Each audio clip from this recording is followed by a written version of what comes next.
Fire Tribe. How could you have a spirit that could travel through floors? When the mist is on the moor, things travel. That's when they said they saw it. And jack-o'-lantern. Welcome to Rising from the Ashes. How could you have a spirit that could travel Through floors. Fire Tribe. Welcome to Rising from the Ashes.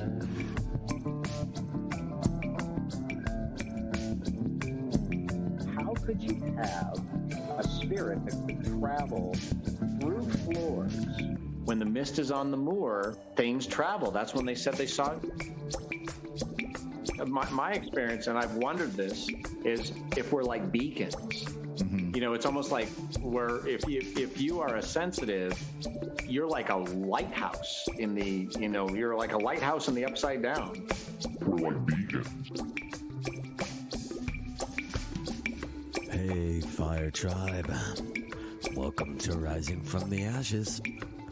We are here in Paranormal Month, celebrating the themes that the descendant of the sun and the seasons brings to us as a society and a culture. Today we are speaking again with Hraefn Wulfson, a good friend of the Fire Tribe. And it turns out, an art studio he was working in for quite some time had some real haunted history. So today is a deep dive into that. You can even find the episode of Ghost Hunters that this episode is based on. Fire Tribe, join us over on Telegram. It is a social media app where we get to be completely interactive with the entire community. I love it. I promote it on here almost every single show, and I want to give a shout out to all of the Telegram family. Thank you guys so much for being in tune, for being on time, for being a part, and communicating with everybody. It's really cool to see people from all over the world join in conversation about interesting fringe topics. That's Telegram app. It's really the only it's really the only app that I use for social media. It's a great platform. Sharing books, long movies, like literally entire movies, PDF books, anything. File sharing is really easy there.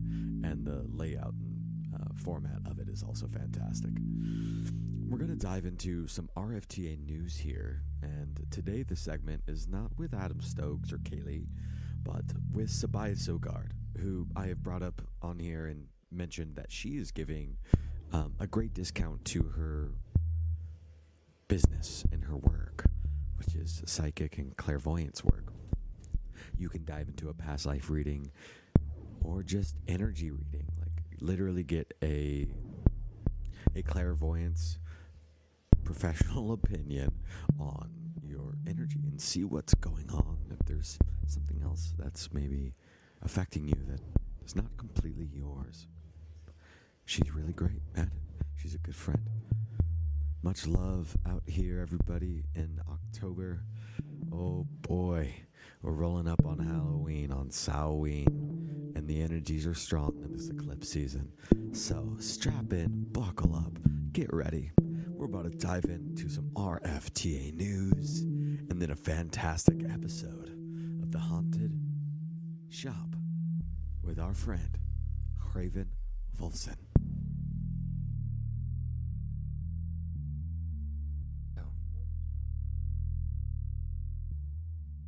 What's up, Fire Tribe? Welcome to Rising From the Ashes. I'm Danny Renaki Dan. I'm the homie Romy. Hello. Hey. Hello.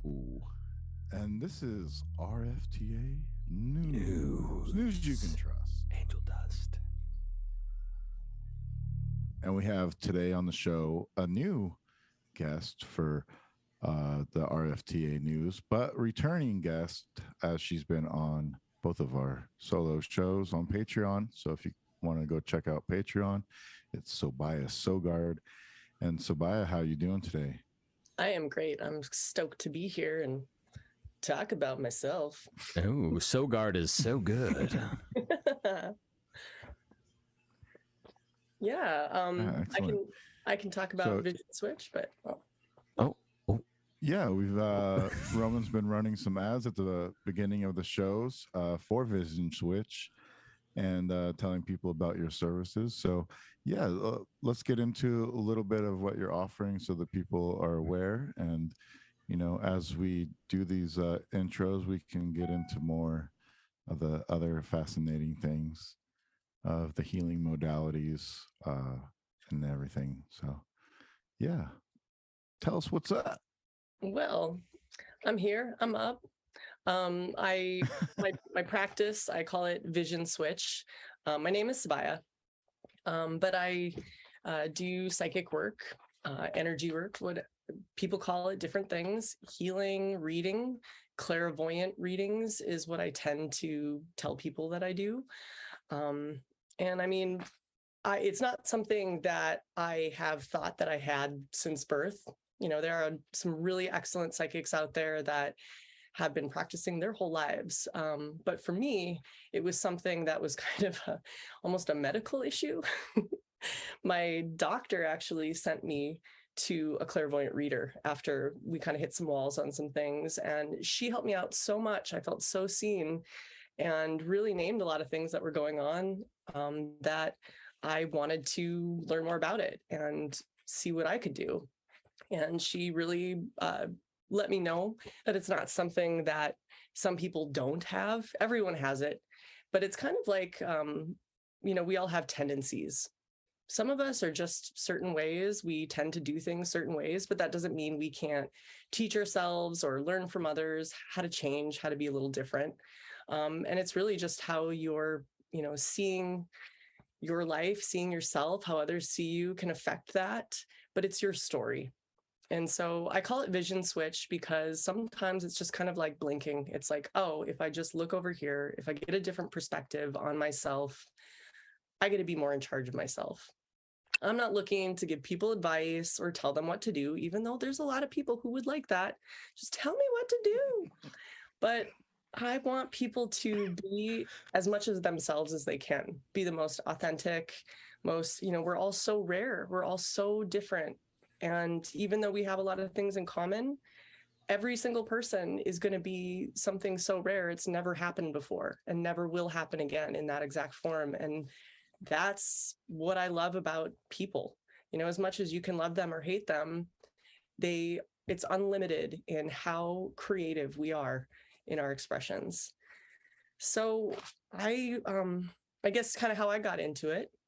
And feel free to interrupt me if you have any questions about this or want to guide me on what. Hey. I have a question. Yeah. What keyboard is that behind you? I have to ask. That's an Arturia.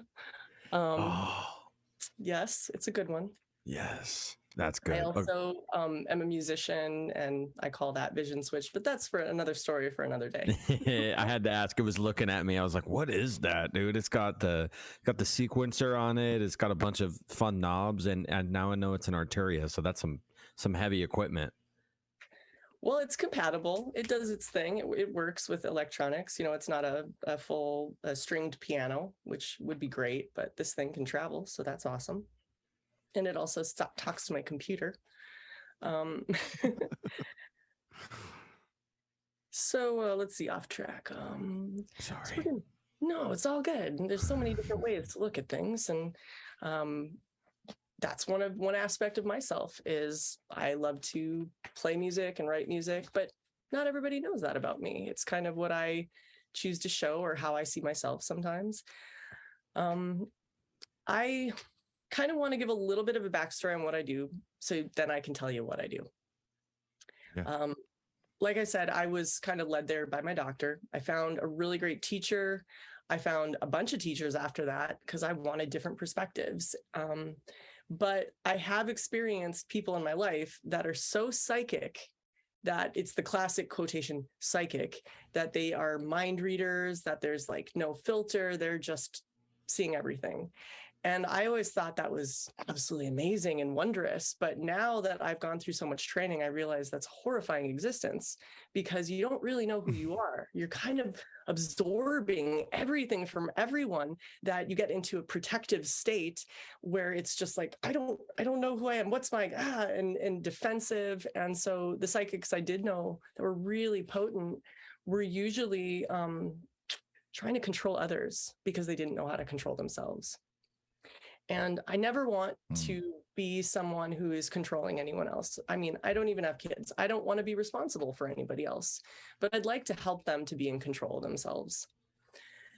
So finding out that everyone's psychic, and that sometimes not knowing you're psychic can be a little detrimental if you're just unconsciously absorbing things. In my case, the first time I experienced it so much I couldn't get away from it was when I was in massage school, because I would just feel things that I was working on with other people. Things would pop up in my body that following week that I'd never experienced before. And eventually it was like my clients would give me feedback that, yes, I had this neck ache. You took it away. Yes, my knee hurt. It's gone. And so, I tried to learn a lot about boundaries throughout, 17 years or more I've been practicing massage.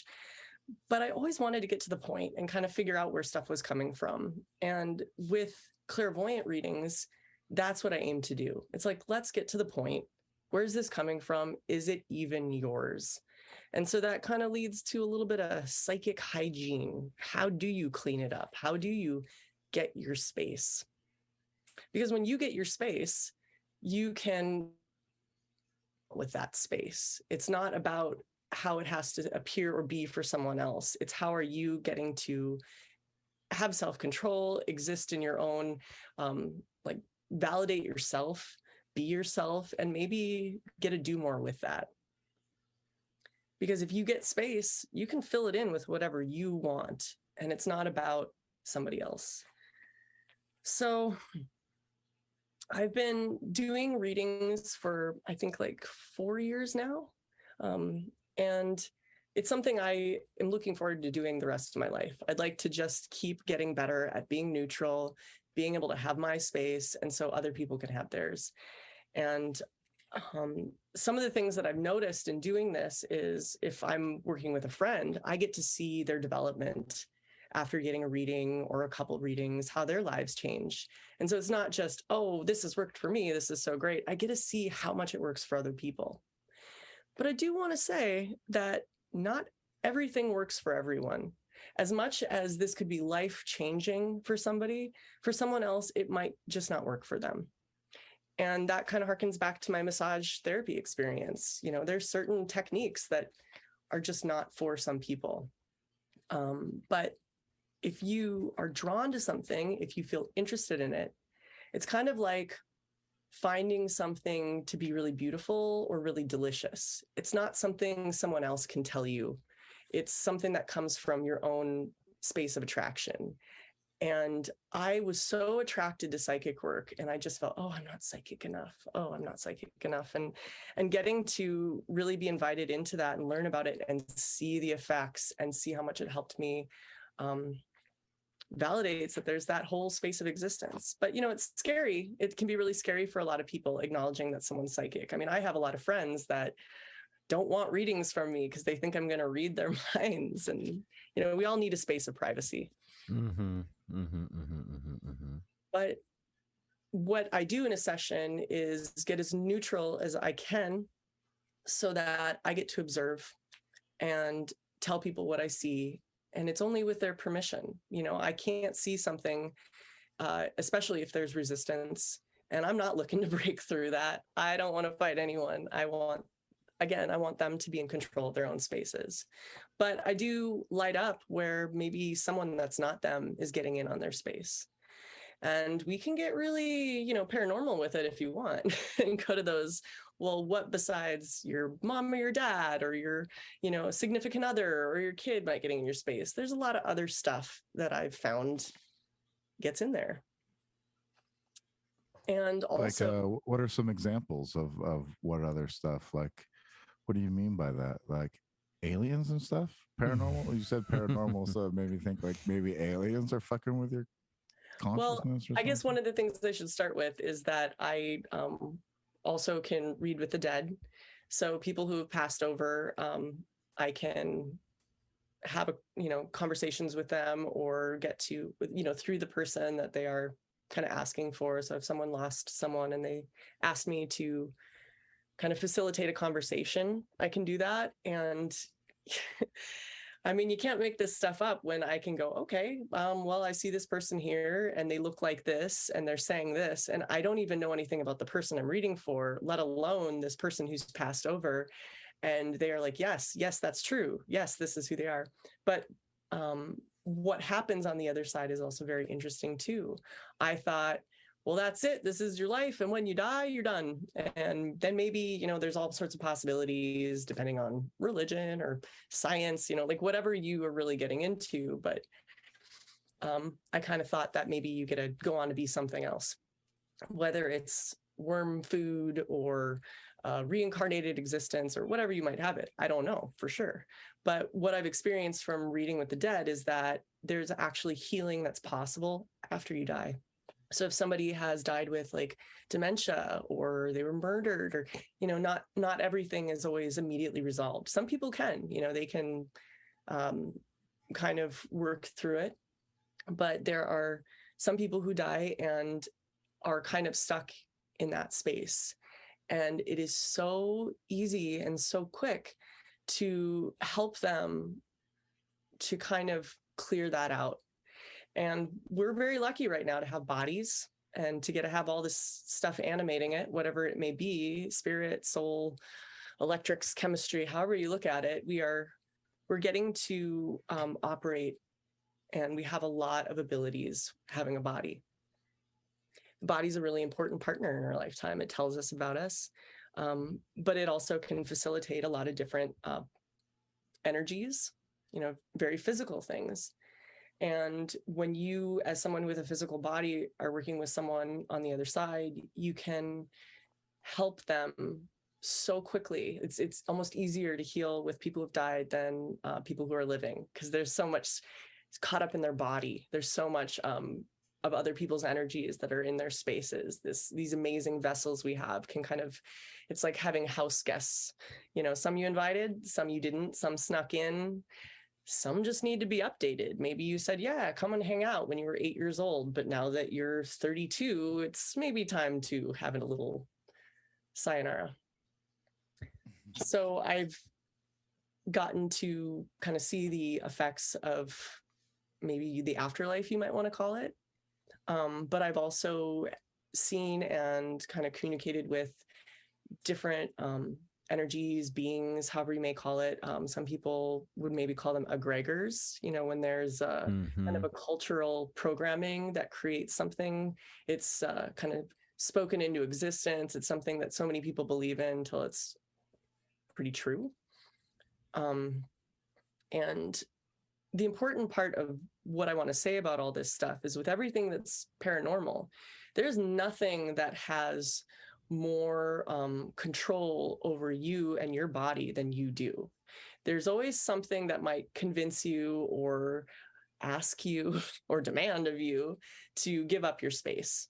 And so they might be in your space, kind of in your physical existence or around you. And when you realize that it's not without your permission, that you have seniority, this is your body and your energy, it's really just what are you giving permission to? And I definitely have experiences with seeing and experiencing UFOs. I've had a lot of I've known a lot of people who have stories about aliens, and so that can also be a piece. I haven't worked with that as directly, but I do also communicate with animals. They're something that we like to have around and in our space, and they can be pretty attached to us and we can be pretty attached to them. But what's interesting is when you're that attached to something, it's hard for you to actually get to read it, get to have perspective on it. So having someone else come in and say, well, this is what they're trying to tell you, can be really helpful. my own dog had some issues, and in 5 minutes of having a psychic friend, because I trade with a lot of psychics, read my dog, we resolved an issue that I'd been to 4 veterinarians over 5 years and hadn't resolved. So I see a lot of effects that have been really helpful. Did you have any questions about any of that so far? Yeah, when you're connecting with the animals, are they in the spirit world or in the current world? They can Or be both? passed over. Both. They can be passed over, but they can also be here. Oh. They don't even need to be in the room. It's just how you're in communication with something. And I'm basically facilitating communication. It's like That is so cool. You're able to clear like ancestral kind of trauma. How does, like, if ancestor had trauma where they were murdered or something happened to them where they're does it, when you clear that, are they able to pass out of the spirit world to somewhere else, and does that change you in your physical world because you're getting relief from that? Because There does can it be carry over from your ancestors into your current body? there definitely can be physical changes, mental changes, emotional changes, whatever you might say is part of your experience, what you're feeling, what you're knowing, how you're speaking, can be affected by these things. But the more that you get to clear out stuff that you're not in agreement to have, that is what I'm most interested in. It's kind of like that programming you might pull along from childhood. And so I kind of, I don't make these decisions or choices though for people. I really want to say that this is all about how I'm helping the person to heal themselves. I'm not doing anything to anyone, but it's kind of like if you had, a thorn in your side and you can't quite reach it and you're just like, well, my side hurts. It's like somebody else getting over and going, it's right here. And I can point out a lot of stuff, but not every session I have, people can have, some people are like, no, I don't want to change that. And that's okay, because free will, hey, that's the best. That helps us to be ourselves. And, but I guess that's what I'm trying to help people have, is their own free will, and to realize if they're giving it up for something, just so that they can have more of a choice and say, yes, this is what I want.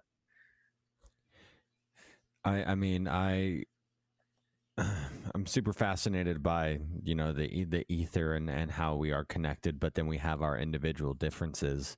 That's so interesting, because it's like, okay, we're so together but we're separate, but we're together. It's like, it's strange dichotomy. But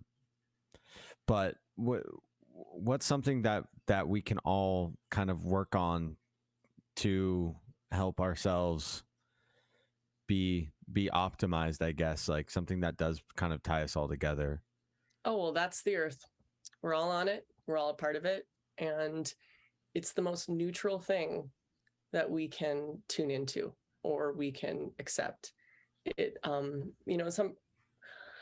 We all have different kind of personal perspectives on how much the earth might be hurting from the damage we do to it, but it's not going to kick us off. If anything, we're going to destroy ourselves, but we are here for it. And when you get to find your own grounding, your own connection to the earth, it is an opportunity to clear out what's not yours, or to even resubstantiate what is. You have your own unique energy, and it often you can lose pieces of it through putting your attention on things. And that can be something that's really wonderful. Let's say you took a vacation somewhere and it's super great. And there's always a part of you that's like, oh, I want to go back. Oh, that was so wonderful. And we don't always, bring our energy back and say, yes, that's possible. We can do that. We can know what we want, but I'm here now and I want to fully be here with myself.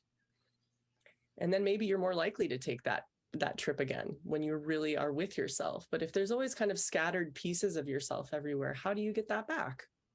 And you need a container, right? You need that vessel, and we are earthbound. So if we can really connect with the earth, we're going to be more of a foundational piece in our own choices. When I was doing more massage therapy, it would often be about the breath. And that's kind of how you get to really tune in with your body. You get to be aware. You can, you've probably heard of people saying, oh, breathe into your arms or breathe into your knees. And then suddenly you kind of have more awareness of those areas. And so it's how you direct your attention. We're all able to do that. We all can control what we put our attention on. Yes. Yeah. And that's so Amen. much work. It's so much work, but it's very important. I don't know. It's a lot of work for me. I get so wrapped up in everything else besides myself, and I always forget to come back into the body. It's like, you expand out and you go all around you, and you're just touching everything with your tentacles, and and then just the coming back and grounding down is like, it seems so easy, but it's so hard sometimes. Yeah, we can get really distracted. We can get really caught up because the world is amazing. Everything outside of us is just constantly, there's new information, there's so much change.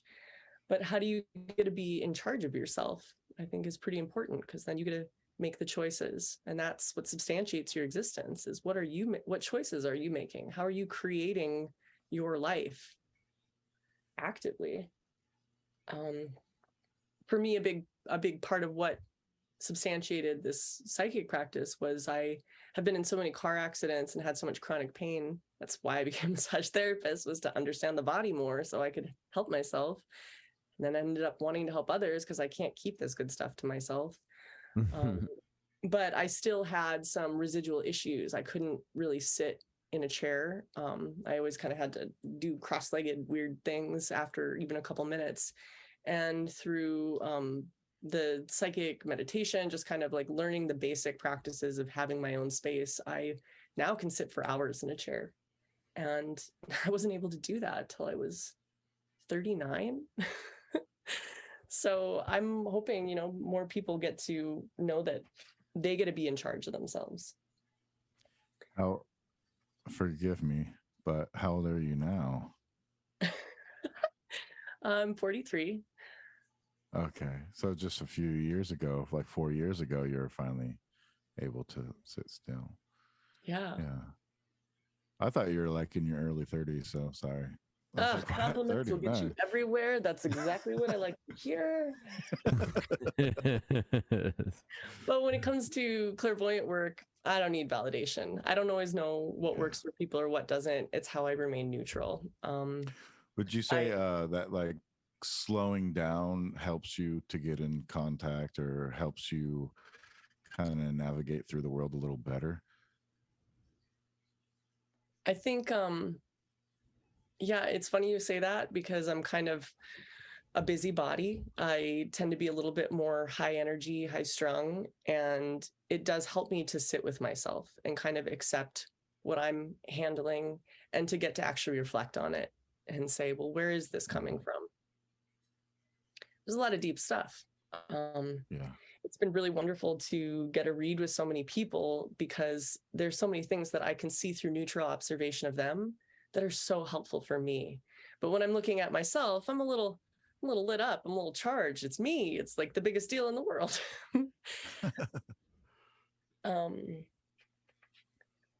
So I kind of wanted to ask, because I want to talk a little bit more about what I do, but I would like to ask Roman, actually. I know that you have had some sessions, and I think your first session was maybe 2 years ago. Yeah. So I have some more specific questions, but first of all, are you getting more of what you want now? God, that's a tough question. You got me, baby. Yeah, I mean, I guess in like really do, when you zoom out in retrospect, like the things that I actually have asked for, I've gotten, even though like in this current situation of like working and being overworked on the farm, I did ask for this at one point, so I have gotten that.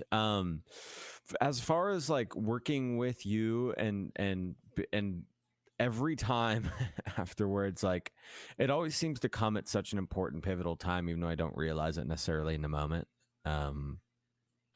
You know, there's like things happening heavy, and I too, you know, I just soak up a lot of energies, and then I like will almost like bottle them up until there's just too much, and that's not healthy. But you know, like for instance, okay, my birthday's in 2 days on like the new moon eclipse situation, and Wow. everywhere you hear, you know, it's just like, oh, be ready for this eclipse, blah blah. And I'm just like, oh, you know, thought I was ready, but like today I just woke up and was just like so overwhelmed feeling. And next thing I know, Sabiah is just, I'm like washing dishes, looking out the window, trying to not bang my head on the fucking window, and she calls out of nowhere, and I'm like, what?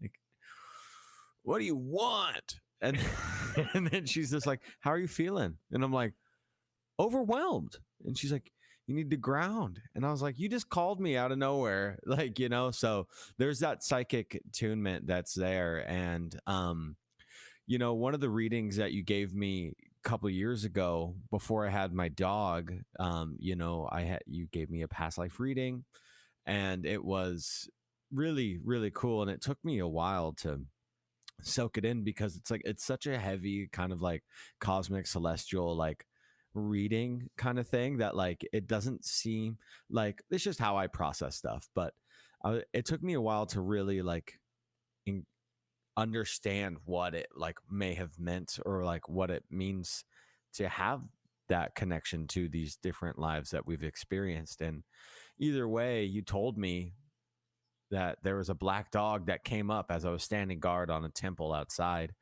And you said, well, you and this dog have the same strange connection. I don't know what it is, you know, but you guys are connected through many lives. And, you know, lo and behold, 1 year later, I by happenstance, I wasn't looking for a dog. I wasn't out here, you know, like at the Humane Society looking for a dog. It was one of my friend's wife's brother had a dog that he couldn't take care of because he was a nurse and worked 13 hours a day. And they were like, we think that you might be able to, you know, can you? And I was like, well, I'm gonna meet him. And like, it was love at first sight. And he's like this black Anubis looking dog that has many different faces and things. And yeah, there's an undoubtable bond there. And so, but like, it was almost like kind of like predeterminedly depicted through one of our readings. So I attest to it. Like, I try to bring people in, and you know, if you guys are listening, I really advise just trying out your first session, just getting the momentum going. Try it out. I know what you're thinking. We've been there. I've been there with that thought process that you're like, well, all it takes is a click, type it in, and then next thing you know, you're connected with somebody who has been trained in this beautiful way, who has these beautiful clairvoyant gifts to work with you and to help along this process. And it's just amazing. It's amazing. I have so many words, so many. Thank you. Well, I wanted to actually ask you with the readings that you have had. Thank you, by the way. Is sometimes they're really abstract. You know, I don't know what I'm looking at, and I say, well, this is weird, but you had a past life. This was your dog. You know, I don't know what it is, but it tends to work for that person. Was there anything that was abstract or direct? Like when you are getting a reading, do you sometimes process it later and kind of go, oh, this is what it was? Is there anything during the reading that you're going, oh yeah, I know what that is? I mean, I don't mind sharing. If you don't mind me sharing exactly what almost we've gone through, I don't mind sharing, like that doctor-patient privilege kind of thing.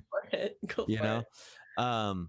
Yeah, like sometimes they are kind of abstract, which is cool also, you know. But one of the last times that we had a session, I was sitting up on the stump on the hill, one of my favorite little stumps that's cut out to be a chair, and I was going through some shit with my boss.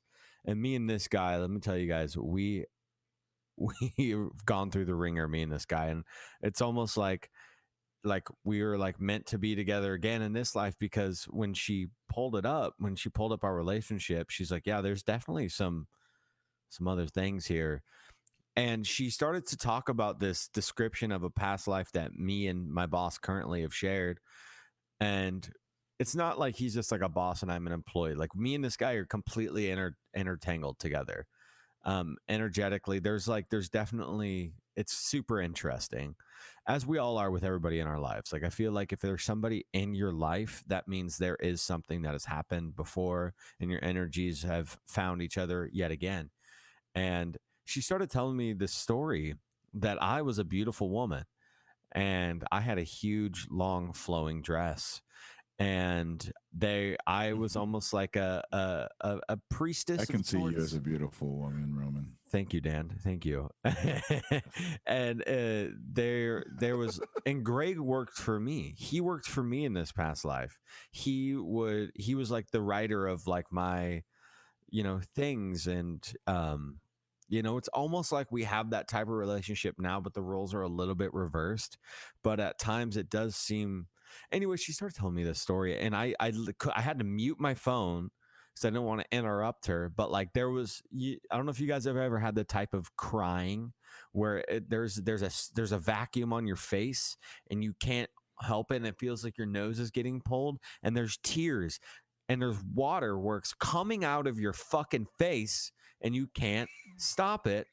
And that's what happened. And I was like, I don't know why. She's just telling me that I'm a woman in a dress going up the stairs. And, he's holding my dress and like I'm saying things and he's writing them down, and then I started bawling. And so this work is real. And, it's therapeutic. I felt so good after that. Every time after we have a session, I feel lighter. I feel, because she does her, things where she moves stuff around. She says, let's check in there. What's not yours that is attaching itself to you? What is this? And then she moves it out. And every time, and I make it available for you to do something with. That's part of you getting to control yourself. You get to decide what you are in present time. I pull up past lives because it's kind of like, are we done with that yet? And some of that information is really helpful sometimes. You might have a past life where you were a guru, or you might have a past life where you were a really terrible person who really fucked up. So you know what not to do in this life.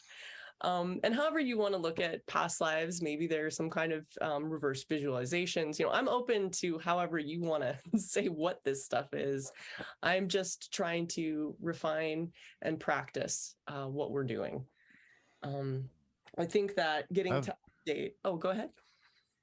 I have a question about past lives. I'm not sure how to ask it correctly, but say, like from the idea of soulmates and whatnot, if you've shared your life and past lives together, is there a way to like maybe be able to find that person in the next life earlier, or do you just kind of have to go through it because it's all about like destiny or whatever, rather than like question. trying to make it happen? You just got me like deep in the Disney. I always. Oh no! Sorry. Want me to pull you out of the Disney? Well, I mean, like, ever since I could ever remember, I'd always wish on my birthday cakes when I blew out the candles. I'd always wish for my soulmate. I've always been very, very deeply romantic, to where my mom says, "Where did you get that?" That ain't for me. So yeah, maybe it's Disney. There's a lot of, programming you can get into, but I think that we can all agree that love is pretty profound. Mm-hmm. And so I have looked a lot into this subject, and I've been very interested in it. And where I'm currently at, I won't say that I am a pro and I know everything about it. I definitely still fight with my partner. But I think that what you're agreeing to with another person is really important. We can get kind of thrown in, that attraction that I don't know what this is, but I know that how I feel about it. I know that I want this, can often pull us into something. But when you decide what you are doing in a relationship, I think that's really important. Are you there to support? Are you there to receive? Are you growing together? Or are you just having fun? There's so many are you creating life? There's so many possibilities on what you can be doing with another person. Love is that element of kind of something greater than at that moment. When you fall in love with something, from what I've seen, what I've experienced, it's more like this is a next step for however you are experiencing, or it can really pull you in a whole deeper bunch of feelings, right? Like you can really always remember the first time you really got your heart broken, or really fell in love and developed infatuation. So with soulmates, that's a pretty lit word, because once you name something, it's defined, and that can kind of limit it a little bit. And sometimes those words we're using, the programs we're using, we don't realize how much it's limiting what we could possibly have or what we want from something. So currently, I'm just working on how I get to grow myself and how my partner helps me to do that in a really wonderful way or in a really sucky way sometimes. But I think that there usually is something with a past life to draw off of from that. And I think we can always look forward to whatever unknown next step there will be. Does that answer your question? No. Yeah. It's okay. Is there like a way to maybe do a past life regression and find out that you were with that person in a past life, and maybe up jump it so you don't meet later in your 40s, you meet earlier in your 20s? I like that. I think that, the timing is kind of about where you're at in your development and where they are at, so you can actually meet face to face. There's sometimes where it just would not work. Like, for instance, if I would have met my partner when I was 18, he would be 12. I'm not into that. Good point.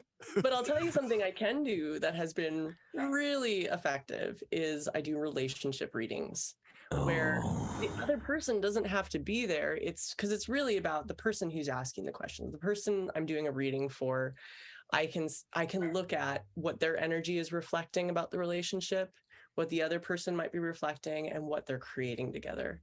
And so it's kind of like, what's the deeper meaning? Why were you drawn to this in the first place? What are you doing right now? Again, I'm not going to tell someone what to do next. I could tell them what might be helpful for what they want from it, where they could maybe take a step. But there's a lot of layers to what we're handling with another person. And it's really helpful to have someone be totally neutral. I don't know if you've ever had any kind of relationship counsel or mediator, but sometimes there needs to be someone around who isn't as lit and charged. I'm not part of that relationship, so I can look at it and see a lot more maybe than what is just they're so magnetized to, or what they're so repulsed by. And yeah, I can definitely light up past lives that might have more information on the subject as well. There's so much that you can do with psychic work that it's just basically like, well, what's the point? What are you wanting here? Where have you lost yourself? How do you get yourself back?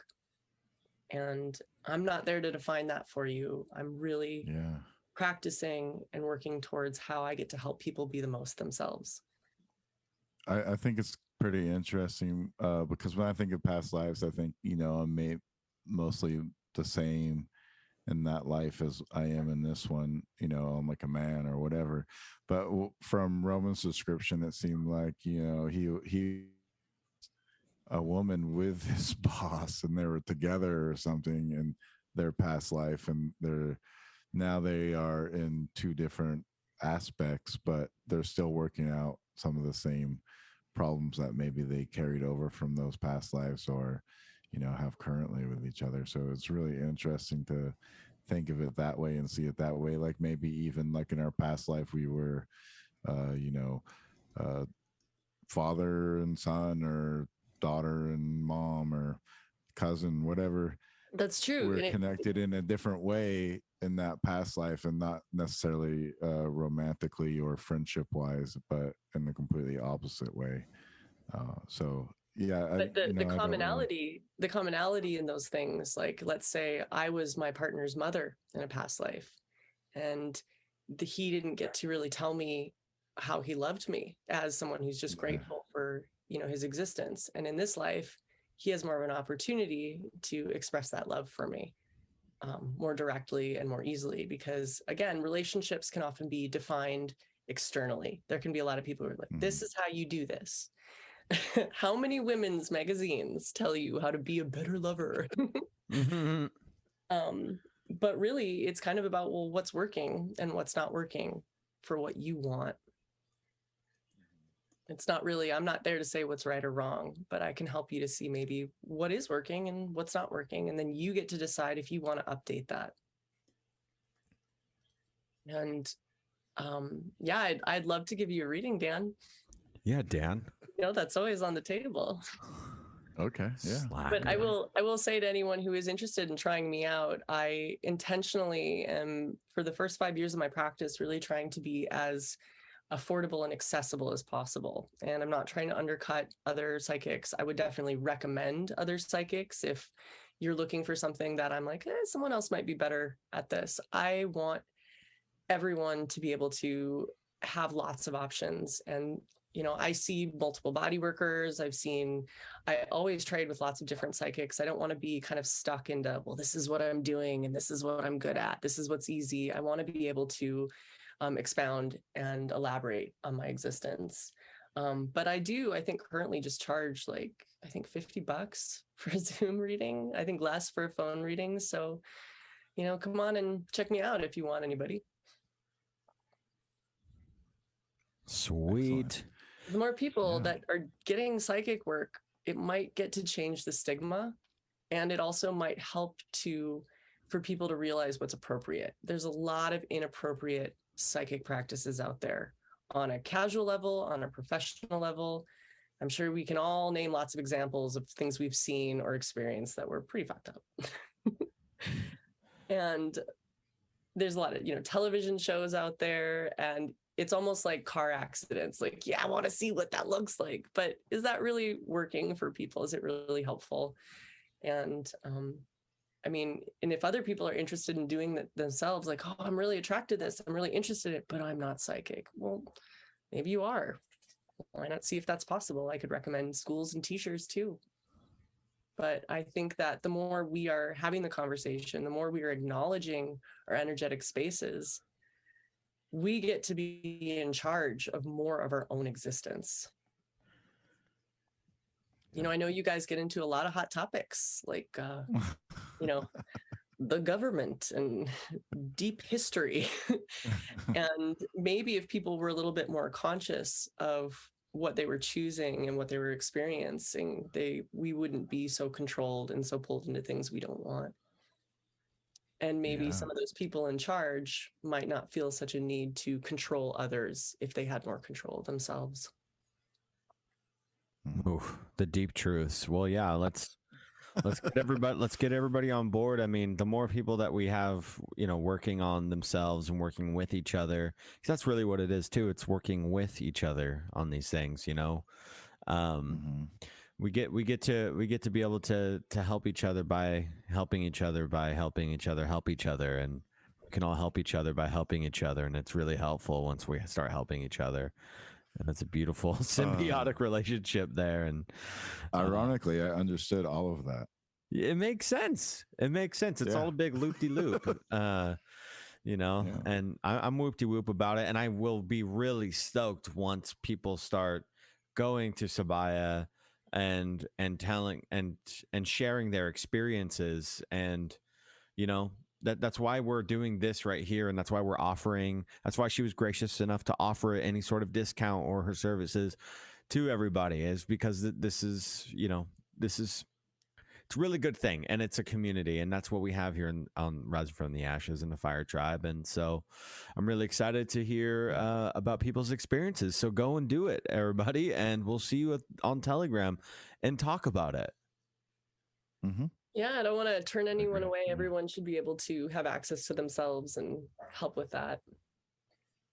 Yes. We're all here. That's facts. Yeah.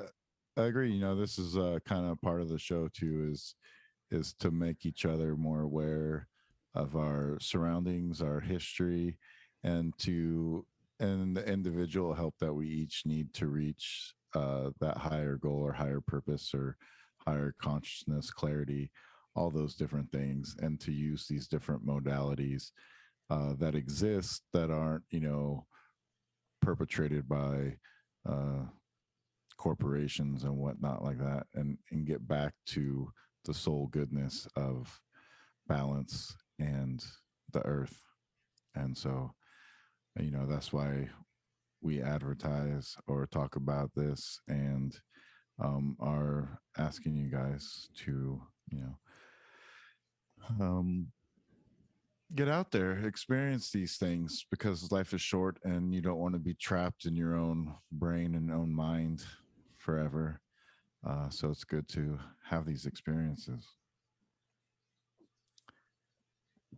Feeling all the feels, Yeah. seeing all the things. Yes. Yeah. Diving deep in on it. And yeah, sleep too. Paying it. I think Sabiah can help with like dream analysis, if I'm not mistaken, right? Yeah, I would definitely not say I'm a medical intuitive. I do have some teachers that have been. It's really profound. But again, I just want to practice and do as much as I can Mm-hmm. till I have that kind of seniority. But in the meantime, I do a lot of stuff.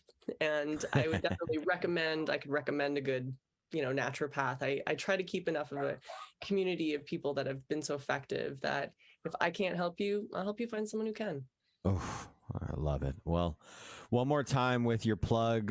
Let people know the where they can get a hold of you and all these things, and yeah.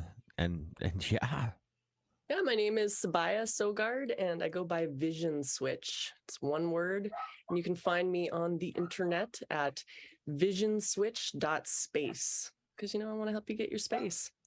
And switch on the lights. Thank you so much, Sabiah.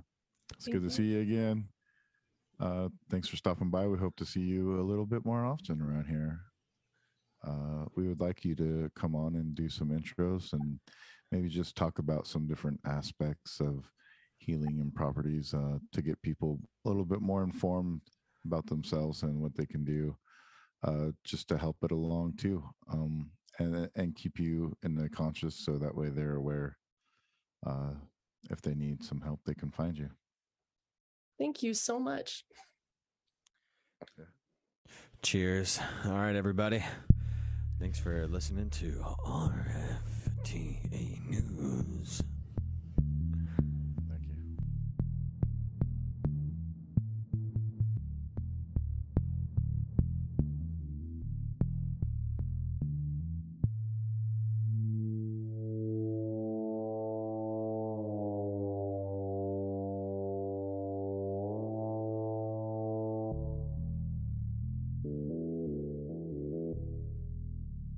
Hello, Fire Tribe. Welcome to Rising from the Ashes. I'm Daddy Unaki Dan, and the homie is fucking who knows where, out gallivanting with his yoga chicks and frolicking in the flowers, probably. But tonight, he might pop on later. Who knows? Probably not, but we'll see. Tonight, we're here again with Hraefn Wulfson, and he has some spooky haunting stories for us. So we're going to get into that tonight. So here we go. How's it going, Hraefn? It's going dark. Yeah, that's great, man. We're into the season that everybody likes, right? Yeah, October time. October time. Yeah, and we've talked about a lot of different things so far in my various intrusions into your metaverse, but I thought we talk about another aspect of my bizarre existence that some people know about. In fact, probably more of your audience know about it than even realize the connection between me and it. But Oh, wow. well, yeah, because I'm in the episode of Ghosted that was shot at our shop. I looked a little different. Had a big beard. I looked more like Dan. Big beard and a black hat. But I did wear overalls. Yeah, so what I thought I'd share with you guys, I'll tell you ghost stories. How's that? Yeah. But they're real ones. So I used to co-own. COVID sort of brought it to an end, but I used to co-own a basically custom costume wardrobe production design sets, proud special effects business in Salt Lake City called McGrew Studios. And we, in 2014, moved from our original location to this 100-year-old, well, it was built in 1908, but basically a 100-year-old building that like an old brick industrial building. It was really weird, too. It was kind of wedge-shaped like this because it had a railroad track that went this way and one that went straight and one that was curved. And it was built between the tracks. And it was it had a full basement. It had a full first floor and a full second floor. The top floor was occupied by a photographer who's been there for like almost 30 years. A real good guy that was our neighbor, and he sort of occupied the front half of the main floor, and then the whole top floor, and then we occupied the back half and most of the basement. The building was really cool, though. It's like, do you know what composite concrete is? No. It's an old school way that's got a lot of gravel in it. And it was a way that they would do concrete, turn of the century, last century. So this had that kind of composite concrete. And in the front, where the building was narrow, they built an underground vault with like an old metal door. And it was all, redwood construction and brick. And man, it had been between these two railroad tracks so long that you could see that the mortar had cracked on the outside of the building. Like, we were afraid at any time things just going to fall down because it had taken its loss. But we moved in there at the end of 2014, and I had to do a whole bunch of remodeling before we could move in. So I was over there remodeling while we were still in our old. Hey, Roman, how you doing, man? Hey, sorry about my late. I don't even know. I was trying to think of a fancy word. Sorry for being late, everybody. Raven, you look awesome right now. Thank you for dressing up for the theme. I literally thought you were still photo for a second. Yeah. Actually, when I was getting this set up, I took a bunch of pictures. So I have a lot of like stills of me doing like with incense smoke blowing past my face, going, which probably I'll probably cut into a reel whenever we put this out. Nice. So anyway, we moved into this space, and then right around late December, I got a job that I had to do in the new space, which is build this whole display thing. And so I was over there. There was no heat. It was January, so it was like, standing temperature inside that place with no heat was like 50 degrees. And I had this harsh deadline, and so I was in there working away by myself, and usually it was like late at night. And when I was doing that, nobody else was in the whole building, and I started, I don't know if you guys have ever done that kind of a project, but it was where you have the deadlines, and you don't have any choice but to work until it's done, kind of thing. Yeah. So I'm in there, and every time I turn my head kind of to the right, I kept seeing something out of the corner of my eye over and over again. I kept seeing something out of the corner of my eye. And I just stopped for a minute and kind of focused on it and realized that what I was seeing was this little girl that was just kind of sitting against the wall watching me like all night long. And she was wearing, so if I say ice blue, kind of a, the ice blue color, that color, she was wearing an ice blue dress, and it looked like a communion dress. And she even had kind of that old fashioned little girl communion thing where they almost look like a nun. Like it's almost like a habit that they have on. And I mean, she wasn't doing anything. She's just sitting there watching me. And finally I got to this point where I'm going, okay, I can see you. Can you just piss off? Because I'm trying to work here and it's kind of wigging me out. And she didn't. She just kind of hung out there and she kind of smiled. And I was like, what are you doing? And then out of that experience, and I told my co-owner when she finally came over to see what was, how the progress was going, I was like, yeah, and there's this little girl sitting over here against this wall that just keeps watching me. And she goes, what little girl? I said, no, she's here, but she's not here. Anyway, it was at that point that I kind of knew that this is not an uncommon experience for me. When I go into a place, I tend to be kind of sensitive to things. If things are present, I'm aware of them. And so I don't know, Roman, just to get you up to speed, I actually I told Dan I was describing this girl. I actually consider her to be a friend. Like I got to know her. We were there from 2014 to 2020. And I got to know her. Yeah. I mean, yeah. What was this project that you're working on? I did miss that part about the actual project. It was just a display for a client. They wanted this display for a convention in San Francisco, and it was under a deadline, and I just had to build it from scratch really, really fast. And so I was building anyway. So that was kind of the beginning. And then the next big event that happened is when we moved in, and one thing you know about my stories is that very often they are corroborated by someone else, right?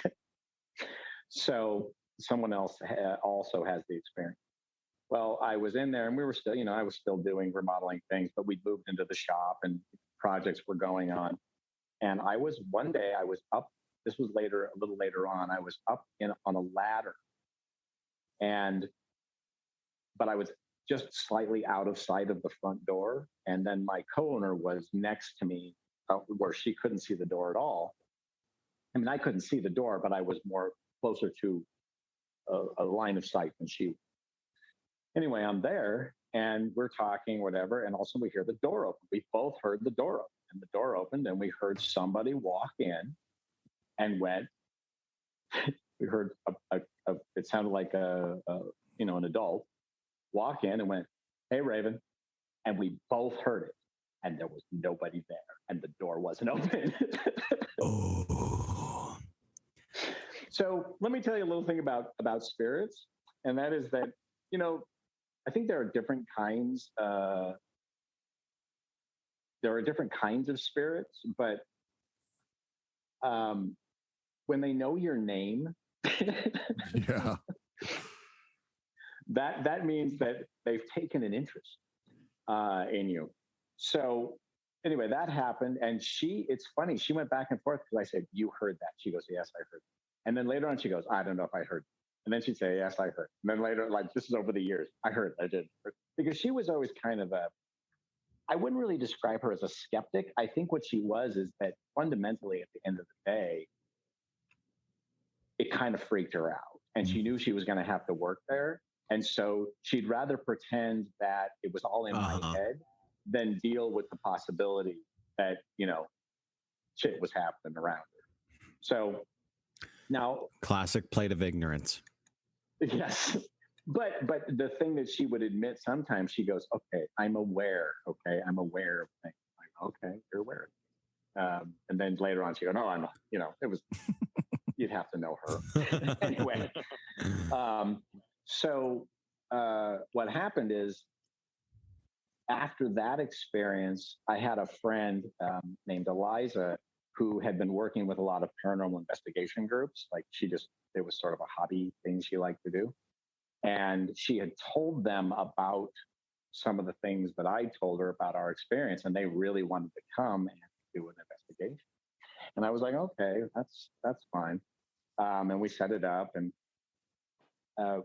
it wasn't the whole building though, because that was always logistically complicated to make it so that I could have access to the whole building. It was usually just our part that we did the investigations in.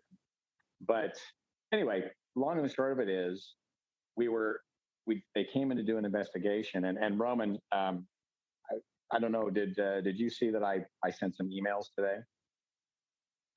Yeah, I got the YouTube video and a bunch of great pictures. Yeah. Okay. So everything that I sent you was related to things that happened in that shop, like all of it. And like I said, for the people that follow and listen, and tune in, if any of you were Ghost Adventures fans, our shop was in the episode. What was it called? Industrial District of the Dam, I think was the episode. And I'm in the episode, and so are some other people that I'm going to mention. And that was all in our shop, and that was because that entire episode happened because of an error that I made. So we went down there. Yeah, because the basement down there was a classic creepy, wood beam, crumbling concrete, dirt floor basement, like Ted Bundy kind of basement, like creepy. In fact, there were people, interns and things that we had that would work in the shop that wouldn't go downstairs. They couldn't deal. It was too creepy for them. When everybody that's there just knows to avoid an area because of that cringing, turning emotion in their gut. Ugh.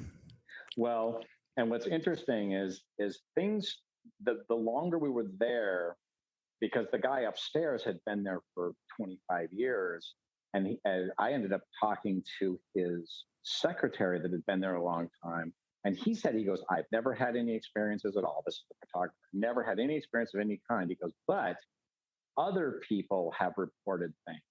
And I started getting this, I started building a picture based on accounts. And one of those accounts was the secretary used to be really terrified to be upstairs at night, down back by the photographer's office door. She said there was a dark figure down. She kept talking about this dark figure. Well, that spot where the dark figure would be actually coordinated with a corner in the basement where people would go down and would especially women would have really uncomfortable, unpleasant experiences. Like it would freak them out. And, like a lot of people have, what do you call them? Spirit boxes, like apps on their phone or whatever that, spirit box. And of course, a lot of those are crap, but in fact, most of them are crap, but they sense electromagnetic fields and other things. Right. But what was interesting is that even they would go over in that corner and they would start getting voice hits. And the thing was interesting is that they were completely different investigations, different people that didn't know each other, different equipment, some more legitimate, some those, the phone apps, and consistently in that back far corner. And there are some pictures in there of that corner, because those are the pictures of the ghost. I sent you guys pictures of an actual ghost that we got a picture of. If you look, there are I saw that. 4 or 5 pictures. Did you see the ghost though?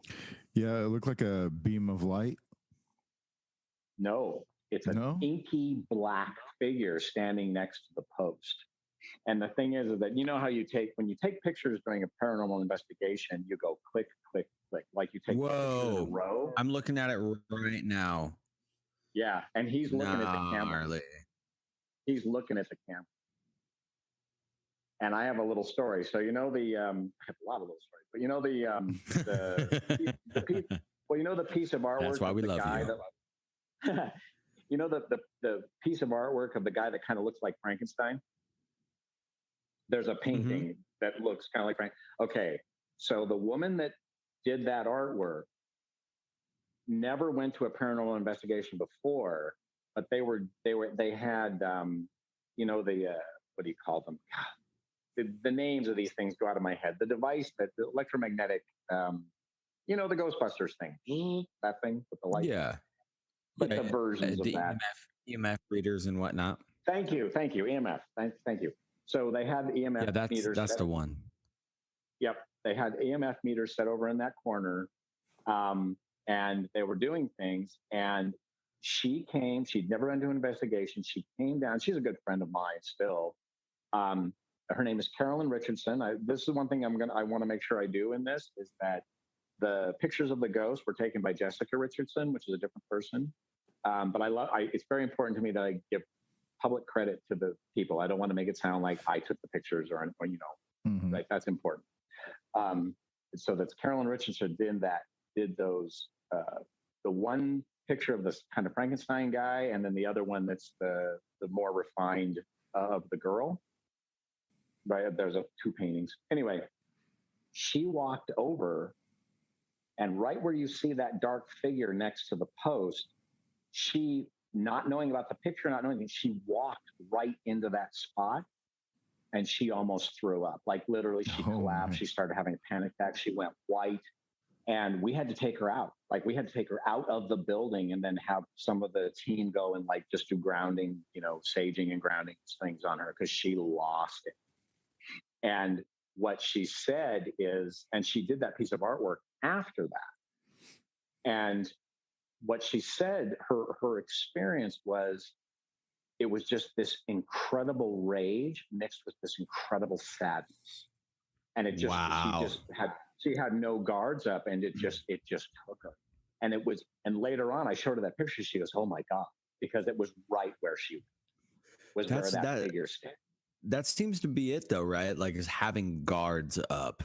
Like I'm personally pretty sensitive to energies as well. And when I need to not feel those energies or need to not feel like, okay, there definitely is something around, you have to mentally put a guard up. You have to say, nope, nothing is fucking with me today. There's no way I'm allowing this right now because I need to walk to this area. I need to go here without feeling everything that I'm walking through.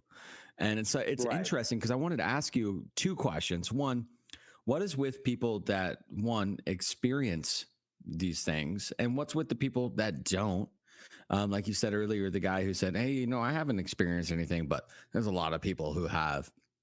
And then the other one is, oh goodness, I forgot the other question, but let's go on that. What's your opinion on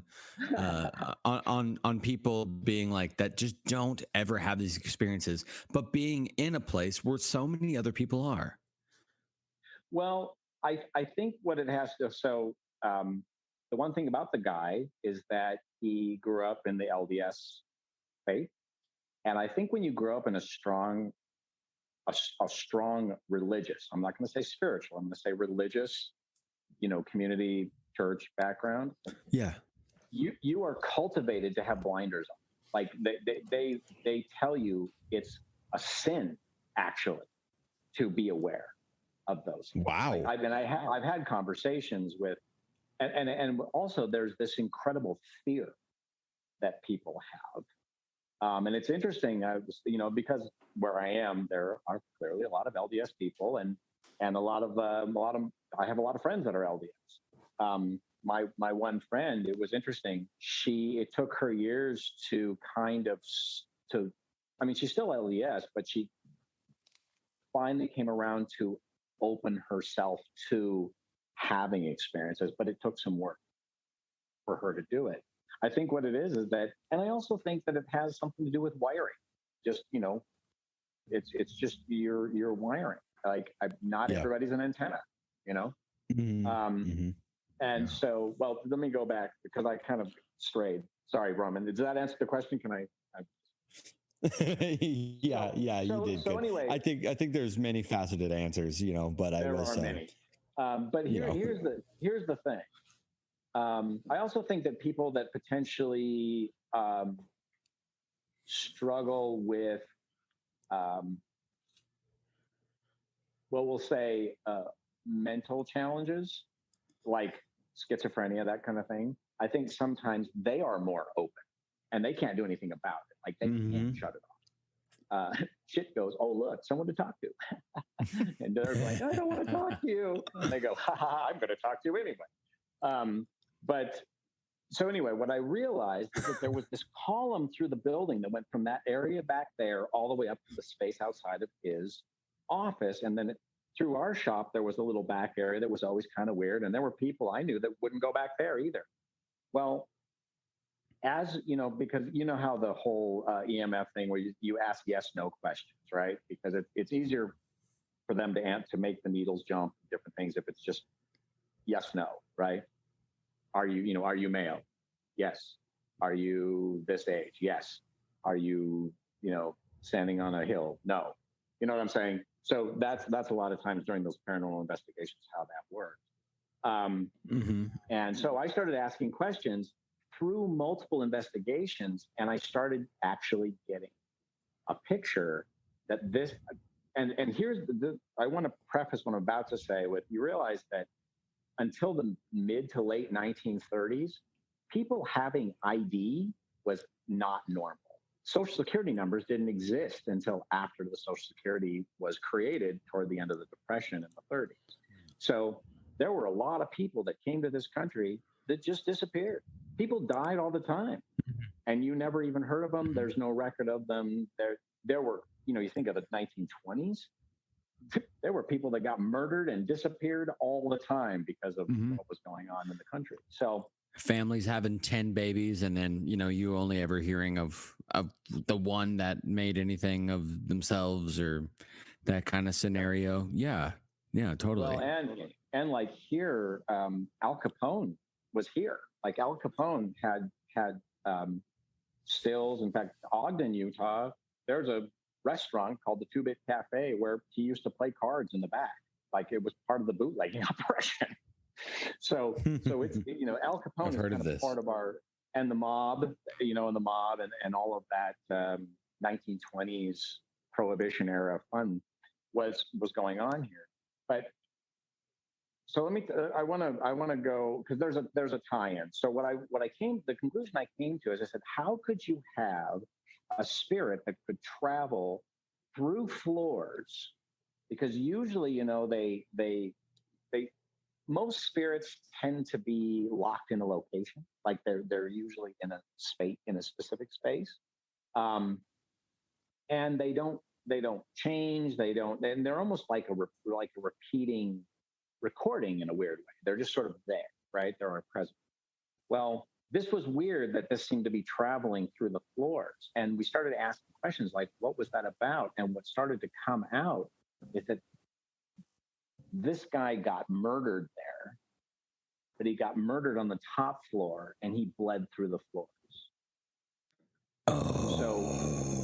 So he was following. He said, oh, okay, so something's going to happen. I'm just going to warn you right now, when I start talking about this stuff, things become aware of the fact that I'm talking about them, and they start showing. So I just got the first hit, which is usually all the hair on my body stands up, and that just happened. So things are listening. But anyway, we figured out with him that he, and it was interesting when people would go down with the spirit boxes, we got these very consistent things. Like I said, different times it was justice, murder, angry, like and it was very consistent. And it didn't matter what device you were using. It didn't matter who was doing it. It was like, rage, revenge, justice. I mean, it was a recurring theme. Well, what was interesting is we started to get a picture of what had happened. Just as over a long period of time, it started to come together. Basically, this guy had worked in this place, and that this other guy who worked there was basically stepping out with his wife, and he was stepping out with his wife, and this guy came there to like take the guy down, and the guy got the drop on him. And what we got is that everything pointed to a board with a nail in it in the back of his head. That basically weird. That the guy got the drop on him and he hit him in the back of the head with a nail. If you know anything about that, that's a heavy bleed zone. So he got hit in the back of the head, and he was there to get the guy, but the guy got him. So it's unresolved justice, right? It's unresolved justice issue. Well, now, and what was interesting is that what we got later on is that his wife never did anything with this guy, but he believed that she did. And then it came out over time that the little girl, her name is Olivia, and the little girl is his daughter. What happened? And she didn't die there. And in fact, everything pointed to her. So we're thinking this all happened during the Depression, probably, like in the 30s. And that's based on what he was wearing and different things, right? It was very 1930s sort of vibe. And if you look at what she's wearing, it's what we call a prairie dress. But in the 30s, children were still being dressed that way by poor people because it was a simple dress to make for children out of what was available. So she was wearing and when I saw her initially, she was wearing like a communion dress. And then later on, when I saw her, her hair was long. Her hair would be either in braids or it would be, down like you see in the images. And what I realized, and this is why we ended up being friends, Olivia and I ended up being friends, is that the reason she appeared the way she did to me initially in the ice blue dress is that she wanted to make a good impression. She dressed up for me, basically. And that the way she was, and that's the thing that was always weird about Olivia, is she changed her appearance. Yeah. Most ghosts don't do that. That's what I was going to say. But they can. Yeah. That's the main importance here. That's blowing my. Okay, so I want to ask this before it slips away from my mind, because go ahead. Questions seem to do that apparently. Now, someone who's had such experiences as yourself, and obviously the first time we had you on the show, you told us your contactee experience. Now, I'm wondering if the spirit realm has these levels of like ascension that we talk about here within our reality of like spiritual ascension, like you grow and you're able to change and morph and be able to almost change, like, because a lot of times some of these themes in the paranormal world, like you said, there's these common themes. I want revenge, I have rage, but do you think there's a possibility of ascension through that absolutely level? Absolutely. Wow. I think there's two different things. So what I think is going on here, and I use this word very, very cautiously because I don't want to evoke the wrong thing, but it's almost like Olivia was being an angel. She was there. She came there. So this is what it came to, what we kind of figured out over time with Olivia. She actually outlived her father. She grew to be an adult, but when he died, she was about 9. So when she was there, she took the form that he would know. Oh, and she was there keeping him. That gave me chills. Oh yeah, holy crap. Okay, Olivia, chill. Because so yeah. Whew, okay, you did it. Stop. God. Okay, it's hard to think. When your body's not chilling, it's hard to think. Anyway, so what we think is that when she finally passed away, she knew her dad was trapped there. So she went and hung out with him.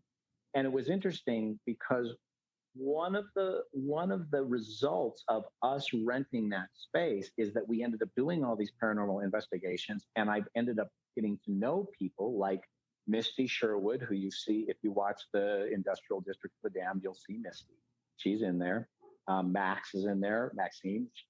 She's another one that was part of these a lot of these paranormal investigations. But we did a thing when we left the shop. We did a releasing ceremony for everybody that was there. We literally went out our way to help them cross over, and we actually think that part of the reason we ended up in that space is that was Olivia bringing us there to help release her dad, because her dad was just stuck, and he was so angry and so just gut-wrenchingly heartbroken. Just to make a point about that, one of the besides that fantastic photograph, if you look at the photograph closely, it says everything that I'm telling you. And it's weird because it's inky black. There's one place where you can kind of see it would almost be the space between his arm. You can kind of see through, but it was inky black as an image. But we think that that was really strange over time. She changed. She would be in the prairie dress, the brown flowered, almost like what's it called, a sack dress, flower sack dress. She was wearing that. And then I remember one time, normally we didn't let kids be part of any paranormal investigations, but Misty's daughter Peyton, it just turned out that she came to one of the investigations, and Peyton was the same age as Olivia, and Olivia was over the moon. I had never seen her like that. She was running around. She was laughing. She was wearing the prairie dress, but she had a bow in her hair that was the same color as the communion dress. Like, she dressed up. She put a bow in her hair because this little girl was there. And that ties into another image you see there of the chalkboard. You see the chalkboard that says hello on it? Yeah. Okay. So I'm going to tell that story really fast. So Peyton, who was 9 at the time, one of the other tools that they use in paranormal investigations are dowsing rods, which I'm sure you're familiar with, the little L-shaped dowsing rod. And so they put the dowsing rods in her hand, and she wanted to talk to Olivia. And Olivia was just so excited. In fact, at that point, Olivia kept jumping up and sitting in my lap. And it was just like, okay, Olivia, chill. But she was just having so much fun with this, the fact that there was this little girl there, and that she was like doing the dowsing rods. And I didn't even know about the chalkboard. The chalkboard was sitting over on a table, and this was late at night. The whole group was gathered in the same room, but not by the table. And we'd all been sitting in the same spot. And she was doing the dowsing rods. And she literally said, she goes, Olivia, if you're here, go over to the chalkboard and write hi on it. Oh my God. That's what the little girl asked Olivia to do. And we kind of went on, and, she asked other questions and different things. And then one of the group, like, oh, I really got to go to the bathroom. So they got up to go, and they went by the table, and they were going by the table, and they stopped and said, did anybody come over here? And it was like, no, we've all been right here. I mean, nobody's gone over there. She goes, it says hello on this chalkboard. And if you think about it, the contraction hi, H-I, is actually new. That's like from the 70s, I think. They weren't saying, or maybe the 60s, it's new. So hello would have been the version of hi from the Depression. They wouldn't have said hi, they would have said hello. And if you look, it's written in a half printed, half cursive hand. If you look at the writing. And what was interesting is Max, who usually ran the EVP stuff for our investigations that went on there, she went back and went through the EVPs, and she goes, at one point, she's pretty sure she caught the sound of the chalk on the chalkboard. And so I have that chalkboard. That chalkboard is in my house, and it still says hello. Whoa. That's an actual, I have an artifact that was literally written on by a ghost. That's a physical object.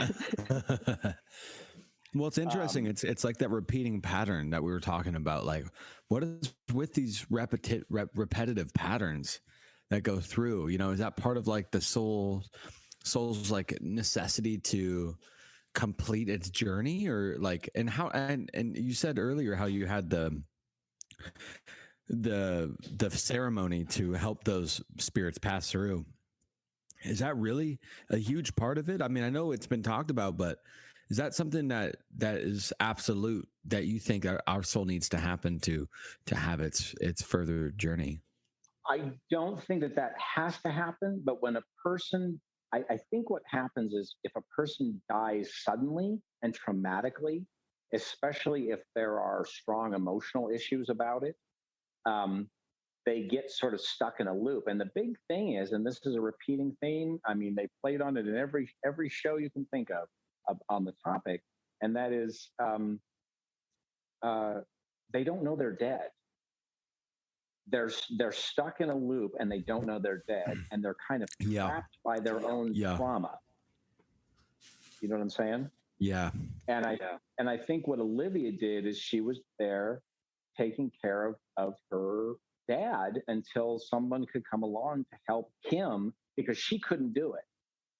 You know, because she was connected to her mother and you know, it was very weird, right? And she almost knew that you could be that person, like energetically, exactly. Maybe. Oh, well, I was the maven. I was the one. It's like she knew that I would bring the people. But it was interesting because she was, of all the spirits that were there, and that was the weird thing too. The spirit population of our building changed. Like that night when that was going on with Peyton, this is Misty's daughter, Peyton. Man, Misty and I would pull her. We would have side councils, and I'd go, "Holy crap, is it populated?" She goes, "I cannot believe how many spirits are in." Like, and the thing that was interesting, I loved working with Misty because I would have my own impressions, my own feelings, and then I'd walk over to her and it would be completely verified without any, like, she would say things about the situation that I was already sensing.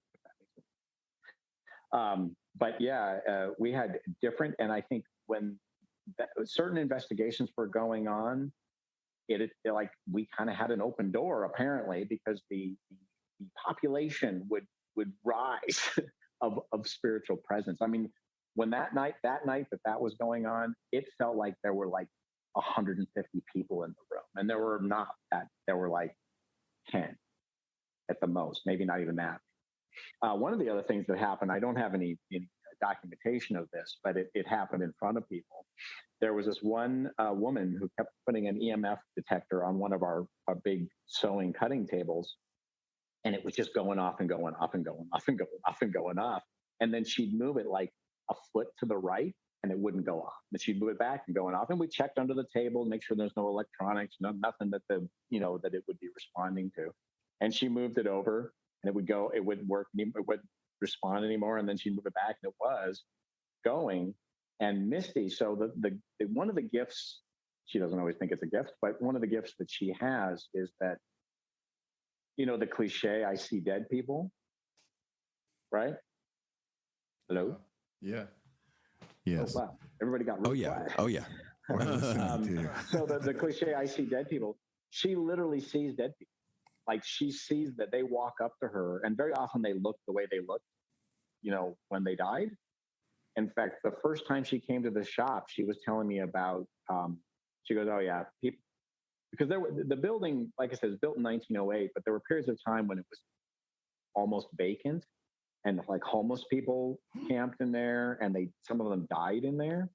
And I remember the first time Misty came in, she was walking down into the basement. She goes, "Oh, hey, what's wrong?" She goes, "Oh, people died of heroin overdoses down here." I said, "How do you know?" She goes, "I can feel it crawling up my arms. I can feel it." and then there was a woman. We just called her the dead junkie, who showed up whenever Misty was there and just loved hanging out with Misty and interacted with Misty. So going back to the story, so the woman's sitting by the table and she's going EMF, EMF. And I walked over to Misty. I said, "What's going on over there?" She goes, "Well, dead junkie sitting on the table." So it's her butt, basically where the EMF was going off of where she was sitting. And I was like, really? And I walked over there.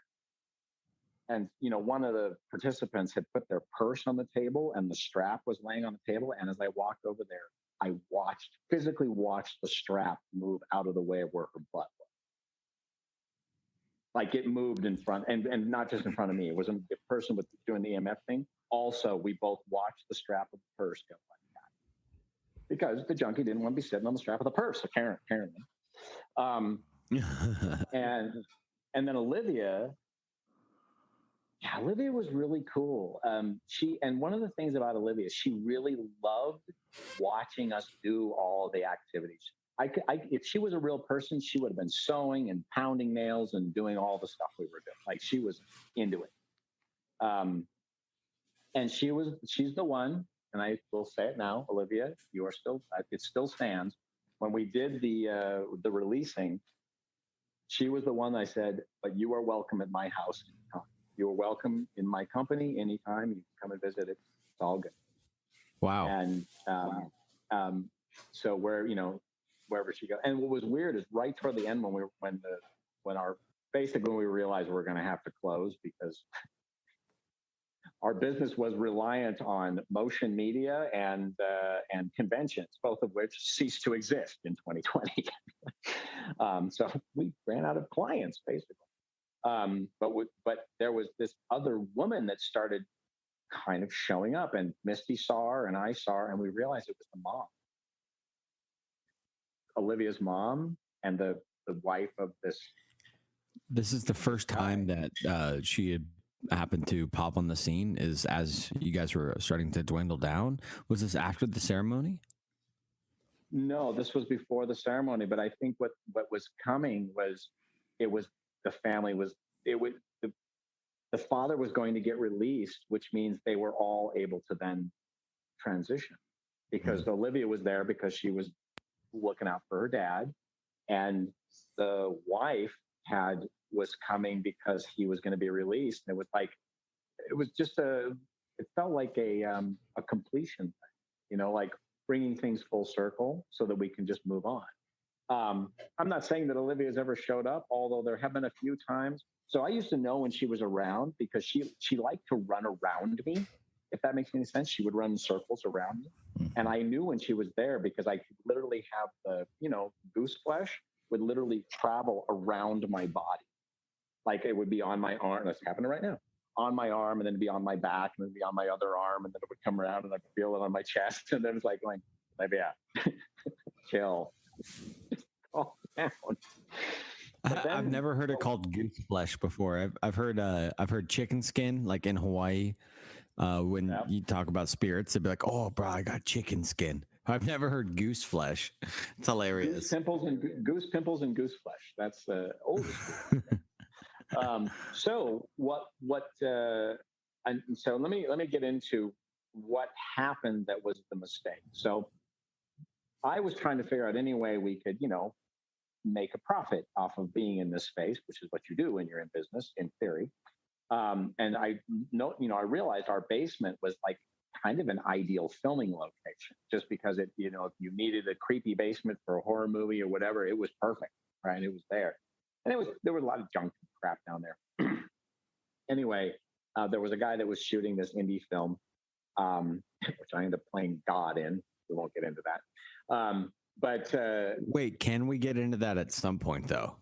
Yeah, sure. Well, it was the deity. I'm so embarrassed of the film that I don't really, because we did so much work. Well, the set that was destroyed during the earthquake was a set for that film. Anyway, hello.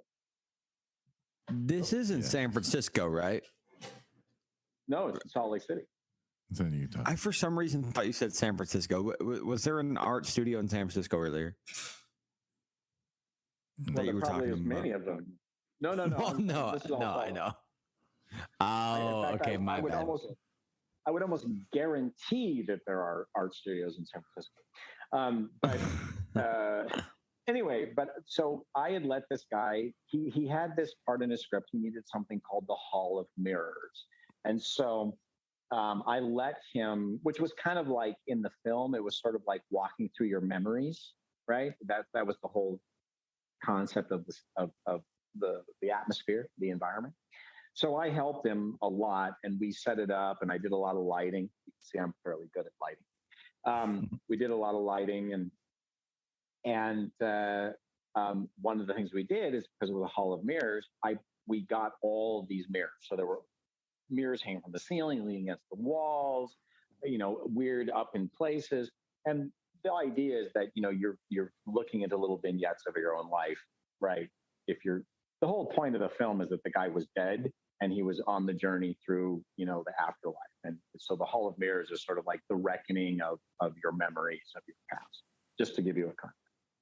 Well, we shot all that, and it was it was interesting and everything. And then when it was done, we went on to other parts of the movie, and I had other work, and the mirrors, I just took them all down, and they were all leaning against the wall down there. And I don't know if you know about the supernatural, the spirit world and mirrors. Yes. They're doorways.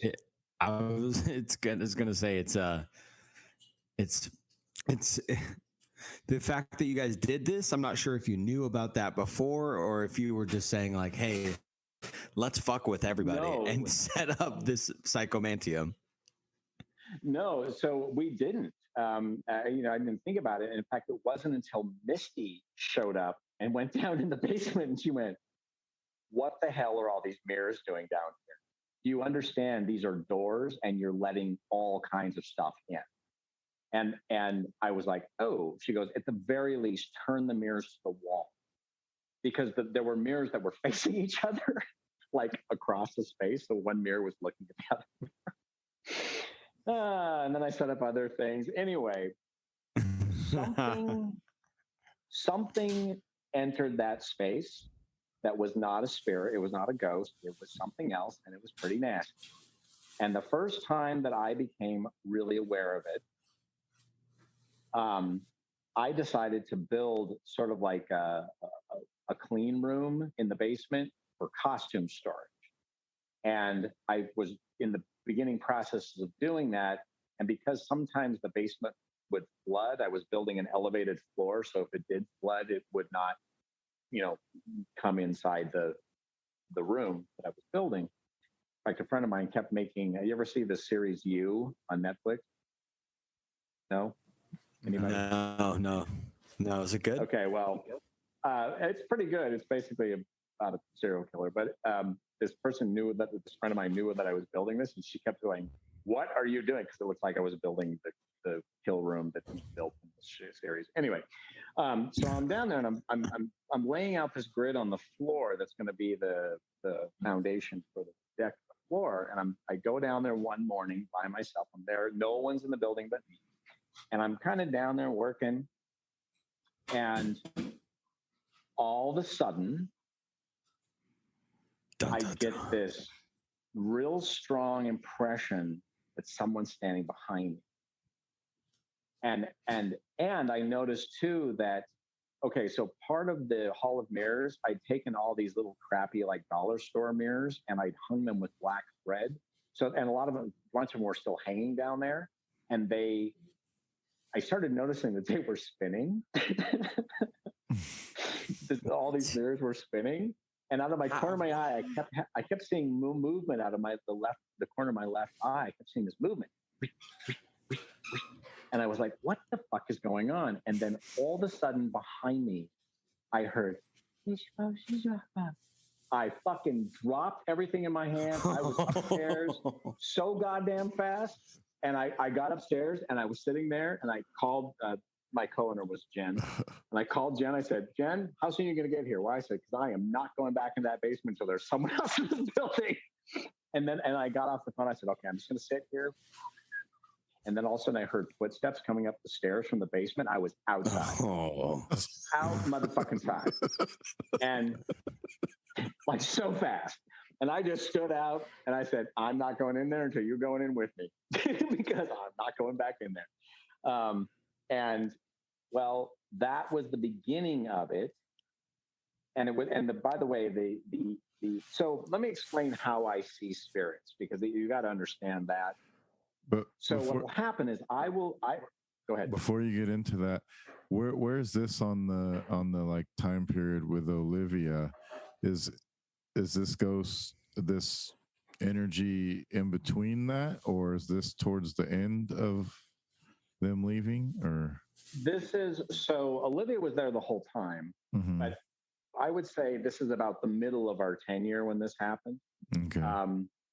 When this started happening. Okay, so you're gonna love this. So what was why did this entity or whatever, it's the Hall of Mirrors, scare you so much more than, because you seem like you're comfortable around spirits and whatnot? So what was it about this one that invoked that, like, I gotta get the fuck out of here? It was okay, so that's what I'm saying. When you know, Dan. How I experience spirit. So what'll happen is I will get, it's sort of like a full internal body feeling, kind of almost like anxiety, but more like kind of an excited adrenaline reaction. It's mild, and then I'll start getting the prickles, and that's when I know something's hanging out. And what'll happen though is I'll start, as soon as that happens, if I'm looking at the room, I will get an image in my head, but that image in my head is sort of superimposed over the room, but only in my head. Does that make sense? Okay. In other words, if I close my eyes and I imagine the room, it's whatever it is standing in the room, right? But if I open my eyes, it's not actually there. I had some visuals like this before. Kind of, it's weird. It's super strange. I will see out of the corner of my eye. I will see it. I'll see the movement out the corner of my eyes. In fact, one thing that people in the shop, they like all kinds of people, the movement, they go, what the hell is coming out of that room over and over and over again? And I go, that, because you'd see movement, especially by the front door, we'd see movement go, zoop, zoop, zoop. People saw it all the time. Like lots of different people saw it. So the reason I bring all that up is that the image that I got in my head. So imagine a woman wearing polyester bell bottoms that are kind of brown, like from the 70s. Yeah, I'd run too. Style. What? Yeah. And then she was wearing a blouse. It was like a blouse, but like a business sort of attire. And she sort of had permy blonde hair that was like this long. And she tried to talk to me. And I said, but I felt, I don't know how else to explain it, but I felt in danger. That's the only way I can describe it. I felt I need to get up. I'm in danger. Stranger danger. So what happened though is then I had to go back down there, and I had told some of my paranormal investigation people that this had happened, and one of them came down. They said, there is something very bad now. There's something bad. And it's not normally here. It's came in here, and it's not a ghost. That was the biggie. This is not a ghost. This is something else. And we did this big investigation not long after that, where we opened up the whole building, and you could walk from the top floor through the stairs all the way through our basement and up through the whole building. And when I went ahead with one of the photographers that was part of one of the paranormal groups, and he was shooting pictures, ting, ting, ting, ting. And I remember when we looked into the basement, like through the door into our side in that area, I was like, I don't want to go in there. I don't want to go in there. And he was like, I'm freaking out. And we were the only ones down in the basement at that time. I mean, there were a lot of people in the building, but they were all on other floors. We were like, I don't want to go in there. And it felt like something was bouncing. Okay, the only something was bouncing around inside the room. It was like, and it was malicious, and it was malicious and mischievous, and it was there to fuck with me. Like it was there to fuck with me. Anyway, non-humans, potentially. It was, yeah, it was definitely it never had been a human. Never had been. Yeah, exactly. Yeah. So we went through and the whole thing, and the next time I brought Misty, she said, well, she really chastised me about the mirrors, because she said that's how it got in. And now it's in, and it was freaking out our regular residents. Olivia was in a panic. I watched her. It was almost like, you know how in Supernatural, when they were doing that show, they'd have ghosts that would like stutter in their movement. They would stutter. They go, right? She'd never done that. She'd been like a little kid running around the shop. She was going around the shop, and I'm going, what is up? She goes, she didn't say anything, but she was just like, I could tell she was really freaked out. And wow. Well, it gets worse. In fact, one of my witnesses is laying on the carpet in front of me right now. I came home during that period of time one night, and I was sitting in my chair, and at that time my other cat was still alive, and I was sitting in the chair, and they came to my feet, and I'm sitting in the chair with my back to the wall, a little ways away from the wall, and all of a sudden, behind me, kind of on the left, it sounded like an old radio tuning in, like kind of but you were waiting for, ragtime jazz to be playing, right? It sounded like that, like an old 1920s kind of radio. It was going, and all of a sudden I heard a woman's voice, and my little cat looked at me, looked straight at that. The ears went down, the eyes got huge, and she was out of the fucking room, and she would not come near me for 3 days. I couldn't approach her. I couldn't find her half the time. 3 days. She would have nothing to do with me. And I was like, okay, at that point I went, shit. So not only is this thing there, but it attached itself to me and it followed me home. And so I went to Misty. I said, look, we got to do something. She goes, oh yeah. And so then she started seeing it, and she said, it was taking the form of this nasty, gnarly woman with like scraggly white hair. So she gave it the nickname the Hag. And it would get in her face. It got right in her face, and it was yelling at her. It was saying,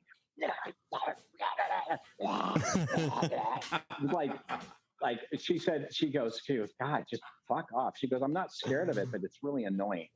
And so she's the one who actually ultimately trapped it and removed it. But it was the presence of the Hag. It was the presence of the Hag that brought Ghost Adventures. That's what if you watch that episode, their whole episode is about that entity in our shop. In fact, they got a picture of it in a mirror. They got a picture of its face in the mirror. I also, when that guy was still, the guy with the camera that I was down in the basement with, we had a mirror upstairs, which is the mirror, by the way, that it's prominent in. It's one of the mirrors that's prominent in the Ghost Adventures episode, and he was taking pictures of it. And when we looked at the picture, I could share. I didn't share that one with you, but there you can see the face. There's a twisted face in the mirror. It's tiny. It's kind of on the side. And when they got it, they actually got a Polaroid photograph of the face in the three-way mirror. What's weird about that three-way mirror, that was something we brought in, kind of like, a dressing room mirror. When the earthquake happened, that mirror, which was up on a thing, totally face planted. It destroyed things. It didn't get one chip in the mirror. Nothing happened to the mirror, but it fucking destroyed lamps and smashed shit, and nothing happened to the mirror. And that's the mirror that they got the picture of the Hag in. I did a 3-part series, each 3 hours episode, or 3 hours each, on YouTube, specifically on the history of mirrors and like the esoteric history of mirrors. And what I can tell you from my research is the earliest time of reflective surfaces that we have in our collective history was used for jumping dimensions, talking with other entities. The crystal bridge, right, that we talk about in Norse mythology. Well, right. It was oftentimes a shiny crystal that they would look into for their magical practices. And before that, it was hydromancy, and we know that water contains a spirit as well. And the Celts did that a lot. Yeah. And that's not something that's super fascinating, but So it's like, it's funny that, you mentioned that. First of all, you kind of had to learn that the hard way, first hands on. You're like, maybe a hall of mirrors is a good idea for actual just entertainment. And then look like you got yourself a lifetime worth of entertainment through that. So, Well, yeah. Can you still hear me? Yeah. yeah. Okay, good. So basically, we finally got that dealt with, and she captured it, and she still has it captured in. I probably shouldn't say what it is because we don't want to give it any energy because we want it to stay there. But we did get it out. But anyway, if anyone listening that watches the Industrial District of the Damned episode that of Ghost Adventures, that's the entity that episode is based on, is centered around, is the hag. I will. What season is this of the show? I will post. I'm not sure. I'll post the address that you sent me for people to go check it out. I think that is that's not the whole episode. It's like a portion of it. It's like 5 minutes of it. I'll find it. It does have the name of the episode and everything. So, and that little clip is from the Travel Channel, which is what they're on. So, and say the name one more time for me, please. Which name? The name of the episode. Oh, Industrial District of the Dam.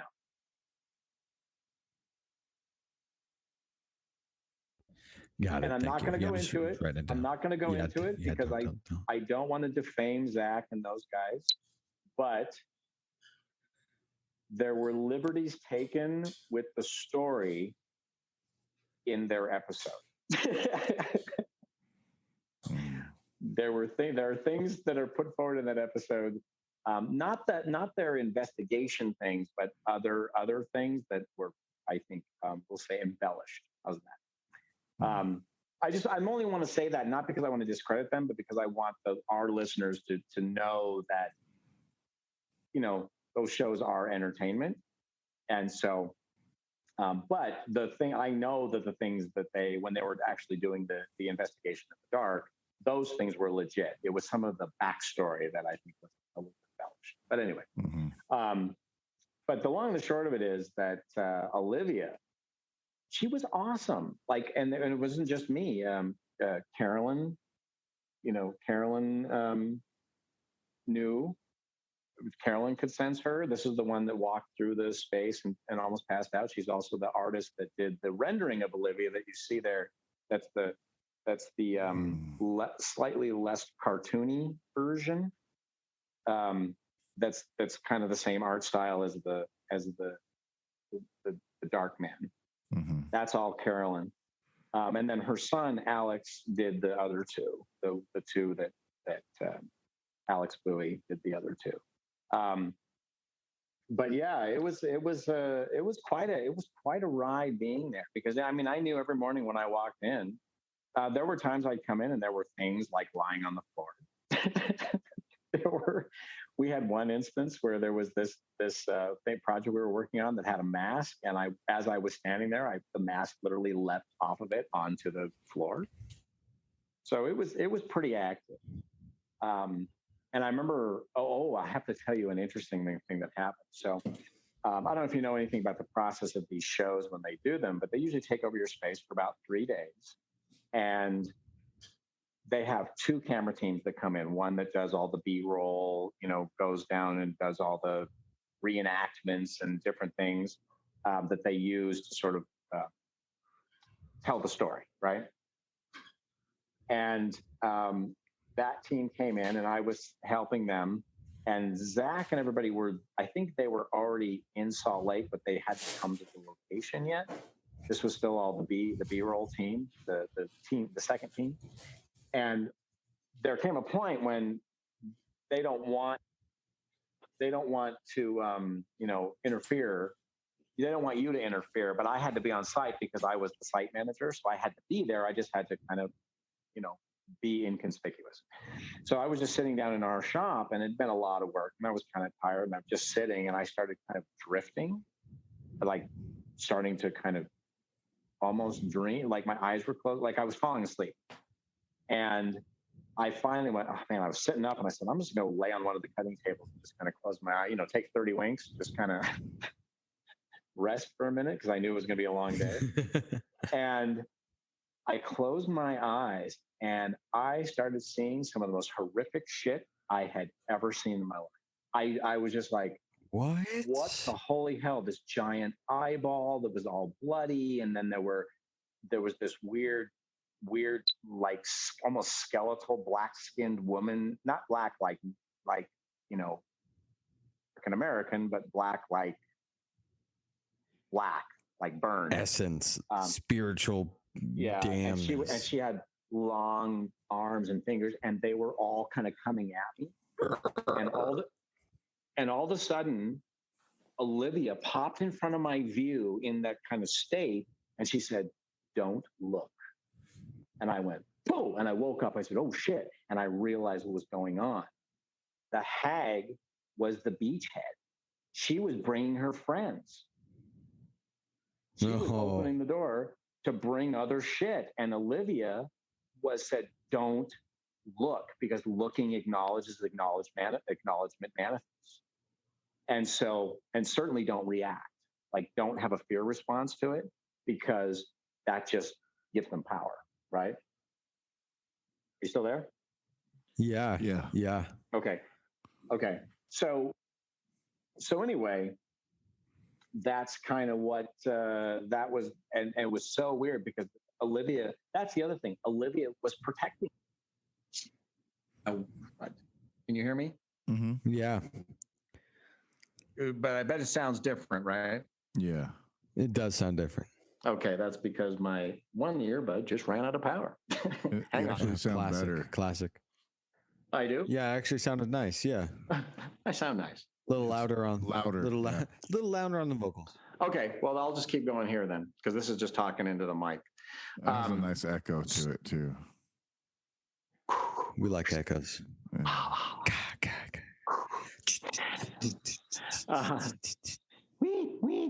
Just kidding. So anyway, but I realized what was going on is that Olivia was protecting me, and I think she was partially protecting me and us from her dad, because her dad, he did not like the fact that she interacted with us. In fact, there were a few times, especially during investigations, where we could feel him trying to come up the stairs from the basement. And so one investigation, we said, let's just talk to Olivia and learn about Olivia. Like, let's just interview her. And the more we tried to talk to her, she got quieter and quieter, like she wasn't responding, like the EMF things weren't doing. And we started getting this really heavy presence coming up from the basement.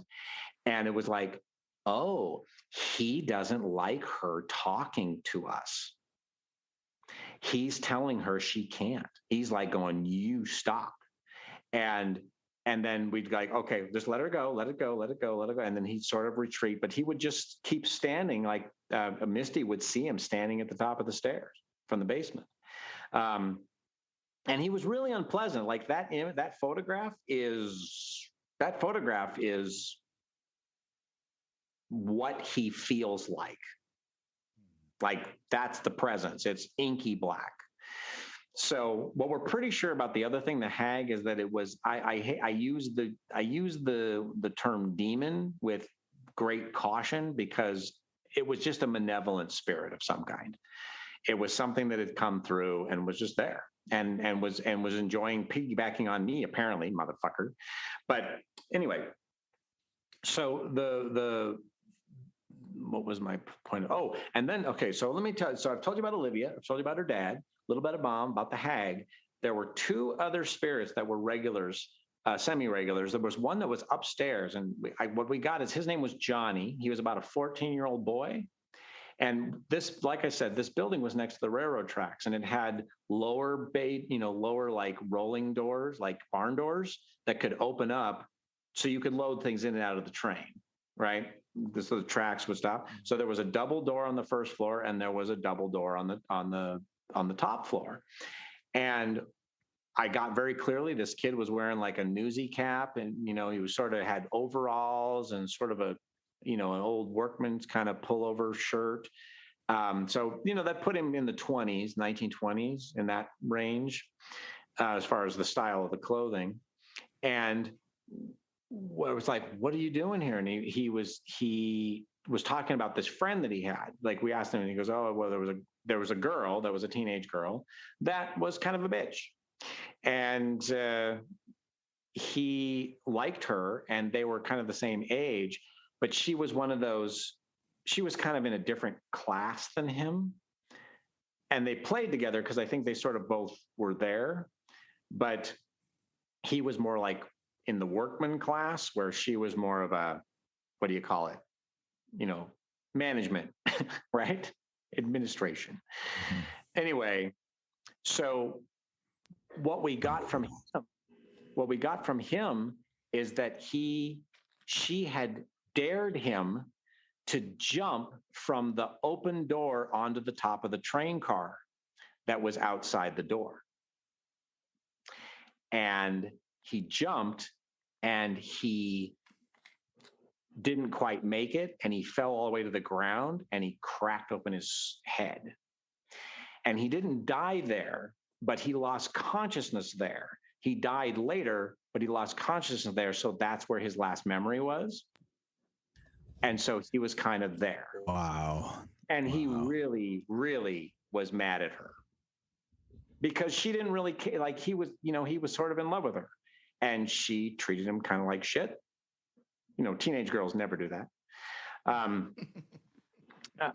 Anyway, but that, teenage boys do it too. But yeah, the point is that, so his name was Johnny. And then one of the funnest, he was fun. It was about a 6-year-old boy. And I asked Olivia one time, was like, do you get to play with William? So William was in the basement. And I saw him all the time. He was kind of wearing knickerbocker. You know what knickerbockers are? Mm. They're kind of the high pants, think 1910, 19. Just a second. Hang on. Weasel, please stop. Weasel. You're okay. Come on out. Is your cat named Weasel? Yes. That's a whole story. She's named Weasel, and she's the one that freaked out at the attachment. But her name's Weasel because of how she came to be in my possession. She weaseled her way in. But I've had her, but she's over 15 years old now. So sometimes she gets a little lost in the house. And wow. So I have to call to her and go, Weasel, stop yelling in the dark. Anyway, so but William, he's playing with Olivia. Well, but that's just it. I asked Olivia. I said, "Can you play with?" And we asked them both separately, because the only time we could contact William is if we were in the basement. So he was stuck in the basement with Dad, and Olivia was kind of more upstairs. Like, she could go everywhere, but her main place is on the first floor. That's kind of where she hung out. And we asked her. I said, "Do you get to play with William?" She goes, "No, I can't." And as I asked William, "Do you get to play with Olivia?" And he like, "No." Why? Because the dad wouldn't let them play, because William, he was just a control freak, right? That's sort of seems to be the message. Anyway, William, and many women reported this in the basement. They'd be down in the basement. They go, "Someone just pinched my butt. Someone just pinched my butt. Someone just pinched my thigh." Right. And then, but sometimes a woman would be down there and she'd go, "I just felt a little hand grab my fingers." Like she felt a child's hand grab her fingers, like this. Right. And that number was far less, but it was mostly this kid liked pinching women's butts. And a lot of them would get a feeling that something was in their hair. This was, and we went through and cleared all the cobwebs and everything out. But a number of women would go, "I feel like something's in my hair. Something's falling in my hair. Something's in my hair." That happened over and over again. And then, of course, any women that went over in the far corner, in the dark corner, talked about feeling like a lot of them would talk about they felt like they were getting choked. They felt like they've panicked, they felt afraid. Sometimes they'd be all. My favorite attendees of paranormal investigations are the 19 to 23-year-old young women. Those are my favorite because, they're all cocky. And then I can't tell you how many times they said, I'm going home. That happened more often than you might think because they were like, it's scary. And they couldn't deal with it. So anyway, but they would go over in the corner. But William, again, wearing like maybe even earlier, he almost in his appearance. And I don't know if you know how much you know about the history of Salt Lake City, but this was the destination when the Mormons were fleeing from Illinois after their town was. They get lots of orphan trains there. A lot of the orphans. I mean, probably some, but it was more. There was so where I live right now, the shop that we were in, the building is. I'm on Second South. That was on 7th South, so it's about 5 blocks south of me, and in between us, there's a park that's called Pioneer Park. It's a 10-acre park that was the original pioneer campsite where when new wagon trains showed up and they didn't have a place for them to go, like start building homes and stuff, they would just camp in this area. And what we finally got, because there was one time we focused on William and we had a whole conversation with him, and it was what we got is that his mother had died in childbirth, and his father had brought him out west to start over, probably from like the East Coast somewhere, like New York or Boston or something.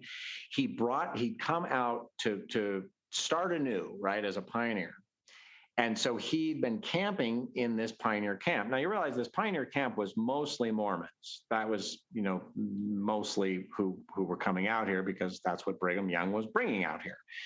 Well, what we got is that his father had a little bit of a drinking problem. And his father, because you couldn't drink amongst the Mormons, had wandered off into the dark to go drink.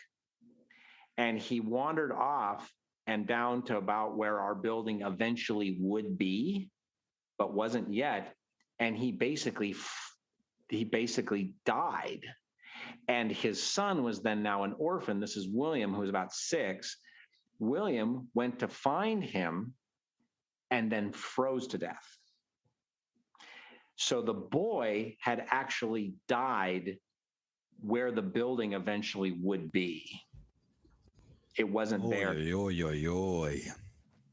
And so what we figured out is that his whole way of dealing with being in this camp is that he was kind of flirting with women. But he also, when a woman would come across as maternal, he would reach for her fingers. Like he was looking for a mother, basically. And so he was doing that in our basement. He was doing this. He was playing out the same thing. Kitty, come here. Stop doing that. Can I ask you a question about your opinion? You asked me a question about my opinion. Yes. Go ahead. Your opinion on these energetic levels that these entities seem to work on, as well as our consciousness and electricity and electromagnetic waves and such.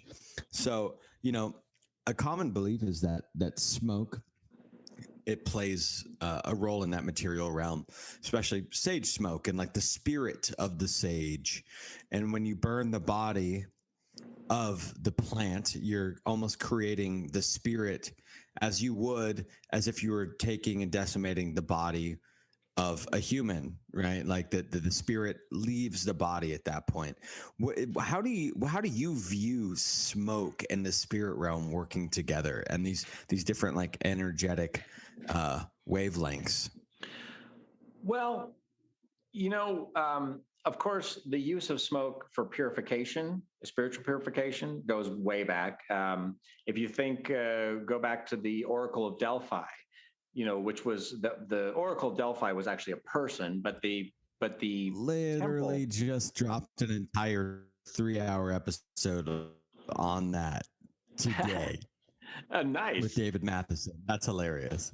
So, but it was all about. It was basically near to a volcanic fissure, and there were gases coming up out of the ground, and they would also use smoke, but it clearly was not good for the person who was the oracle, right? I mean, it would kill them eventually, but it did seem to create an altered consciousness, which allowed them to go into the kind of the trance that allowed them to,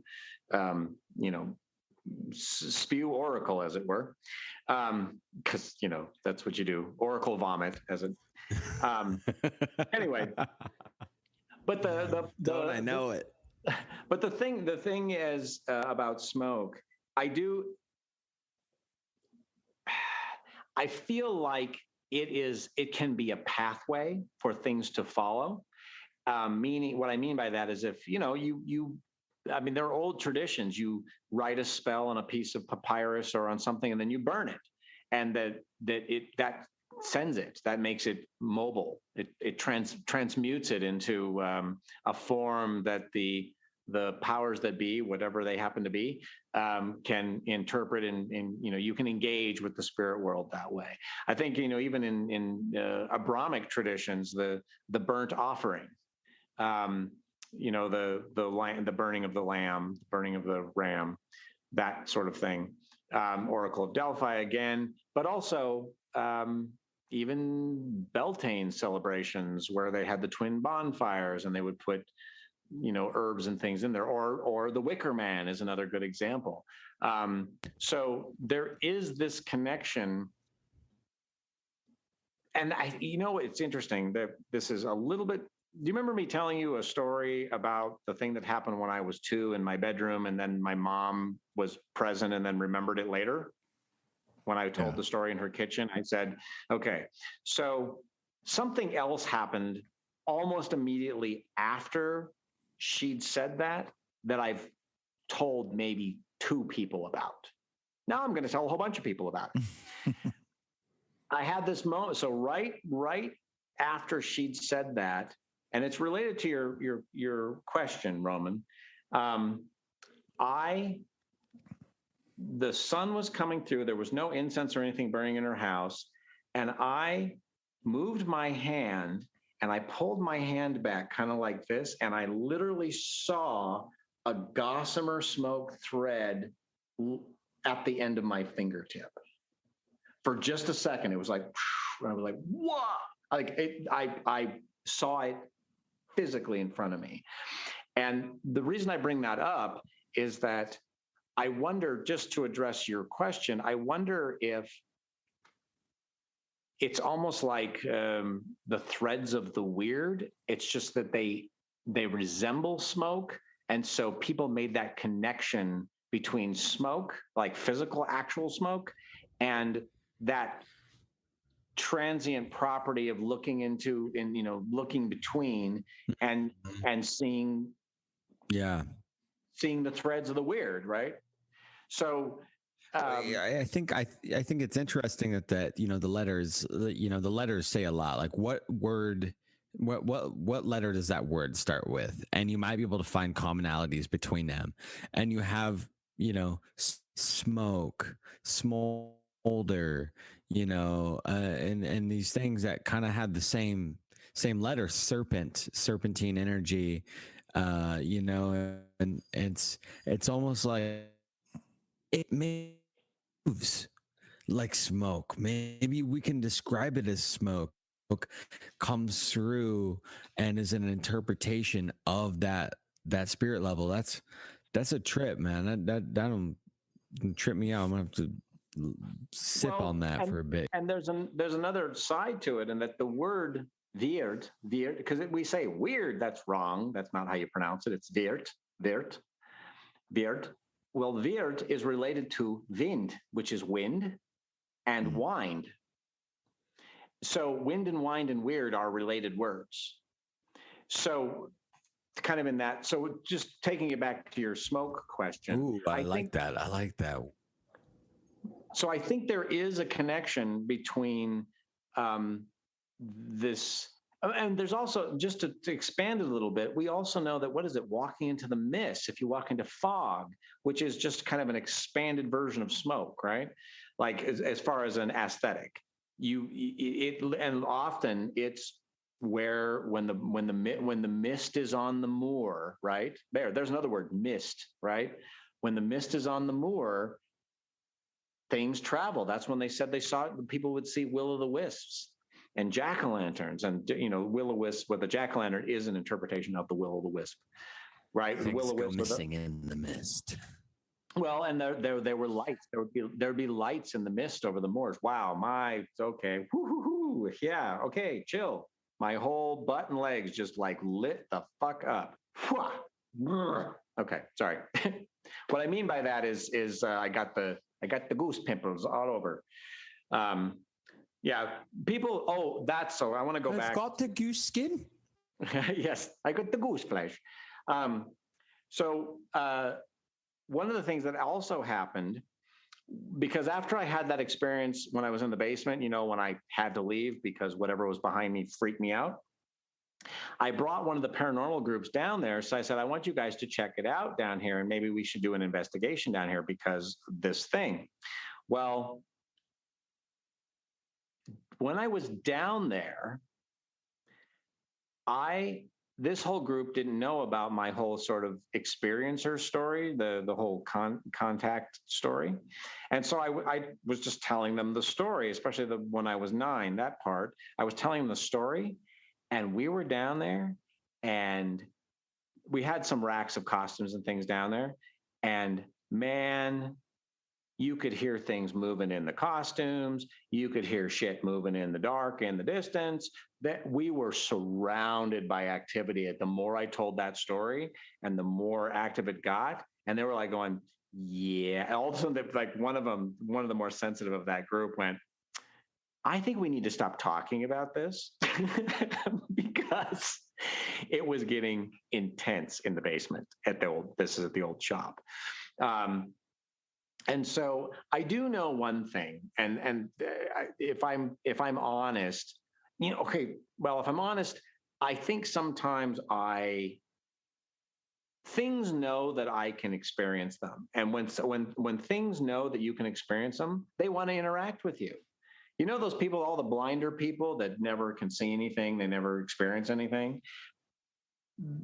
I think the spiritual world is less interested in them because they can't talk to them. They can't communicate with them. So they like to communicate when they find someone who can sense them. And it's kind of like, if you were walking in a field and in a meadow, and all of a sudden there was a glowing white figure in front of you that was like, I don't know, speaking Sumerian in a pleasant way, and you could see him. And then wouldn't you turn around to your friends and go, dude, check this out. Look, it's talking to the thing, right? I often wonder if that's what we look like to them. Like if they, do you ever watch American Gods at all? No, I haven't dug into that, but I do like that conceptually, because it's like we're both interacting. We're here. There's billions of people in the living reality. And there's seemingly, I can't really give an estimated number as to how many are on the other side, but it is fascinating to think about that, because not all of us see each other all the time, but when you do, how do you react? Now that's going to be important on future interactions and interactions in general. So that's a fascinating point to bring up. I hadn't thought about it like. Yeah, it absolutely. Well, and that's it. And well, the reason I brought up American Gods is it's a great series, by the way, but the way that they, the one character, because she's actually dead, the way that she experiences the world, like when she's short version, her husband is essentially a child of Odin, but doesn't know it. And she's dead. And everywhere she looks, she sees him as a light. Like she sees him in the distance. She always knows where he is because even if he's 100 miles away, she can see a light on the horizon. Yeah, that's what I was gonna say that like maybe people that are more perceptive have a brighter glow about them, and they know that because we see like lights or glowing things as entities or whatnot. So maybe they do also in the spirit world. Yeah. To us. Yeah. Yeah, I dig that. I think that sometimes my experience, and I've wondered this, is if we're like beacons. Mm-hmm. You know, it's almost like where if you are a sensitive, you're like a lighthouse in the, you know, you're like a lighthouse in the upside down. Like, you know, so let me use all the modern pop culture references. But the thing is that I wondered sometimes if the reason, like that one time when Olivia was really excited and had changed her appearance, she was still wearing the dress, but she had put a blue ribbon in her hair, like a bow, like up here. Mm-hmm. I wonder if because Misty was there, I was there, and Peyton was there, which is Misty's daughter, who's also pretty you know, she's pretty sensitive. If the fact that we were all there together at the same time during that investigation, if that was like, you know, people hanging around going, oh, we're going to come and see what's going on over here. Why? Because there's a lot of light coming from over there. You know what I'm saying? Like the strong beacon. So, yeah, but, you know, and it's weird. Sometimes it doesn't sound strange, but I actually miss Olivia.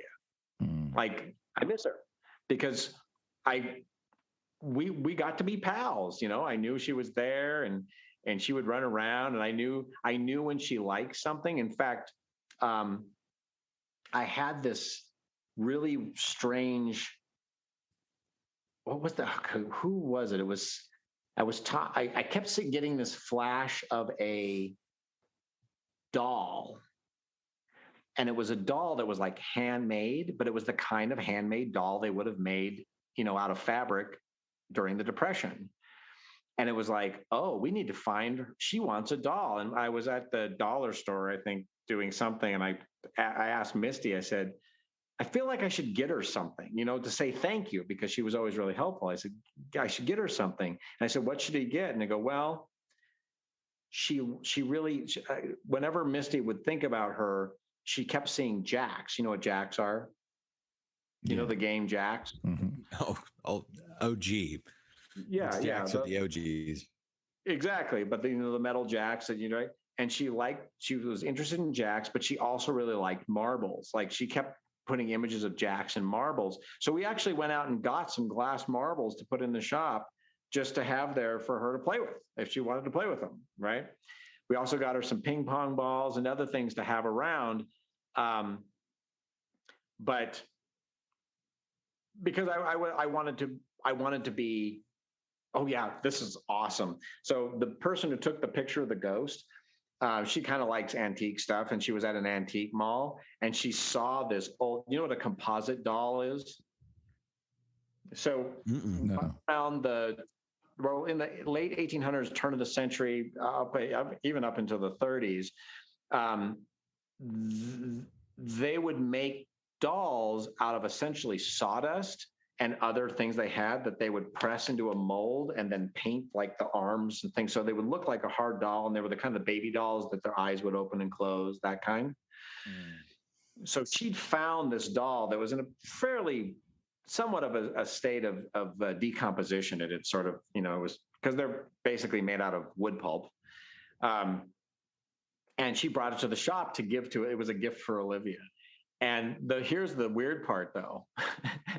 So I brought it in, and I had a little place I set up for it in the shop so it could be there. And I was like, I wonder if she's like it. But I kept getting this feeling that she was kind of not into it. And then all of a sudden, I realized, and I asked Misty about it. I said, Misty, I want you to come and check something out. Is there another child here now? And she said, Oh yeah. I said, little girl about 5 years old. She goes, well, she's about Olivia's age, but her mind is about 5 years old. And I went, yeah, she seems a little bit simple. And we realized she was like, this had been the doll of a little girl that had been sort of, to use an old-fashioned term, retarded, probably maybe autistic, don't know, but it was like probably autistic. But this was her doll that was her security doll, and she died, and she was still attached to the doll. So we just brought another freaking spirit into the shop. And she was a little girl, and she was, because the first thing I noticed is she was just wearing a nightgown. And I went, I bet you she was, because, you know, in those days when if you had mental disabilities or mental challenges of any kind, a lot of times you just end up in an institution. You know, parents didn't try to handle it. They just turned you over to an institution. And so what we suspect is that this girl had died in an institution.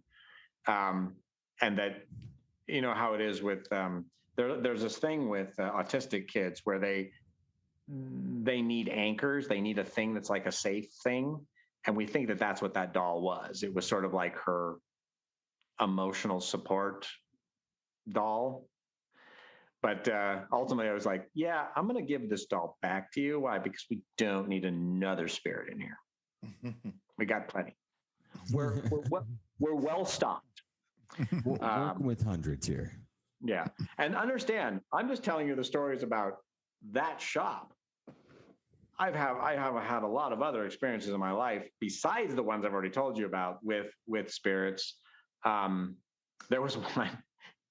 So there's a child, her name, well, she's not a child anymore. She's 19 now, but she's not my biological daughter, but she's the closest thing to a daughter that I've got.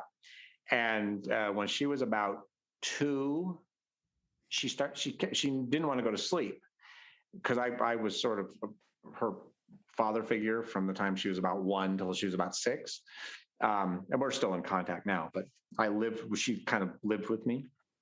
And she kept having nightmares. She goes, I don't want to go to sleep. And I said, why? What's going on? She goes, the scary man with the owie, the scary man with the owie. And I go, what are you talking about? And she said, there's this man that every time I close my eyes, he comes up and he's kind of tall and he has black hair or dark hair that's long, but he has an owie right in the middle of his forehead. And I went, what? What is going on? And then she drew him and I knew him. It was my dad. Because my dad shot himself in the head. And let me just casually throw that out. By the way, in passing, What? Yeah. Well, my dad killed himself when he was 5. When I was 5, not when he was 5. When I was 5, and it was weird because I realized he was visiting Ayana. And the only reason it was like he was trying to get my attention, but he was doing it through her. I'm like, dude, back off the child. You're freaking the child out. Okay. You want to talk to me, but leave her alone. But it was a little while before all of a sudden one day I went, oh my God, it's my dad. My dad is talking to her, is visiting her. And what she said is that it was scary because of how he looked, but he wasn't being scary to her. He was just trying to, he was looking at her, but he wasn't like going or anything. He was just looking at her. But yeah, she was freaked out it was about a week. She was like, I don't want to take naps. I don't want to go to sleep. I don't want to. I go, why? It goes, because of the scary man with the long hair and the owie in the middle of his forehead. Thanks, Dad. That's the conscious fields, right there, just proving themselves. Like this girl starts to involve herself with your energy, and the next thing you know, she's playing, or the conscious fields are interacting at that point, and you're sharing information, sharing memory. And you brought up Jackson marbles not just a little bit ago, and I did go down a little rabbit hole just quickly on the internet because I was like, wait, hold up. Marbles? I was like, I remember marbles, they start with the letter M. I'm all about the letters now, just for a little bit, you know, I'm on the thing. But M is a very peculiar, special, It is amazing letter. indeed. And then so I started getting down marbles, and it brought me back to like crystal balls, thinking about that, and just these energies, you know, being able to transfer back and forth between these conscious realms, and you just sharing that story. It just, that's intense, man. Like children being able to pick up on these things. And you had these experiences too when you were a kid, right? You've had heightened conscious experiences Oh yeah. when you were a child. Yep. And what's interesting is that I'm a Virgo, Ayana's a Virgo, and we were tight, man. Like it was the coolest thing. The whole backstory of that relationship, that why I was associated with her, is another issue. But I'll never forget the first day I met that child. It was just before her first birthday, and she was still kind of crawling a lot. She wasn't quite up and running around. She was still, I mean, she was kind of sitting up and things, but she was crawling. She was little. And the first time I ever saw her, I walked into a gallery where her biological father's mother owned the gallery, and Ayana was on the floor. And I walked in the door, and Ayana turned her head, and she looked at me in the eyes, and I looked at her in the eyes, and we were like going, "Oh, you? Yeah, okay. Hey, nice to see you. Okay, cool." Yeah, it was like instant bond. And I had no idea I was going to have anything more to do with her at that point. But then, I mean, we were tight. She used to tell me stories. We'd go on hikes, and she'd tell me stories.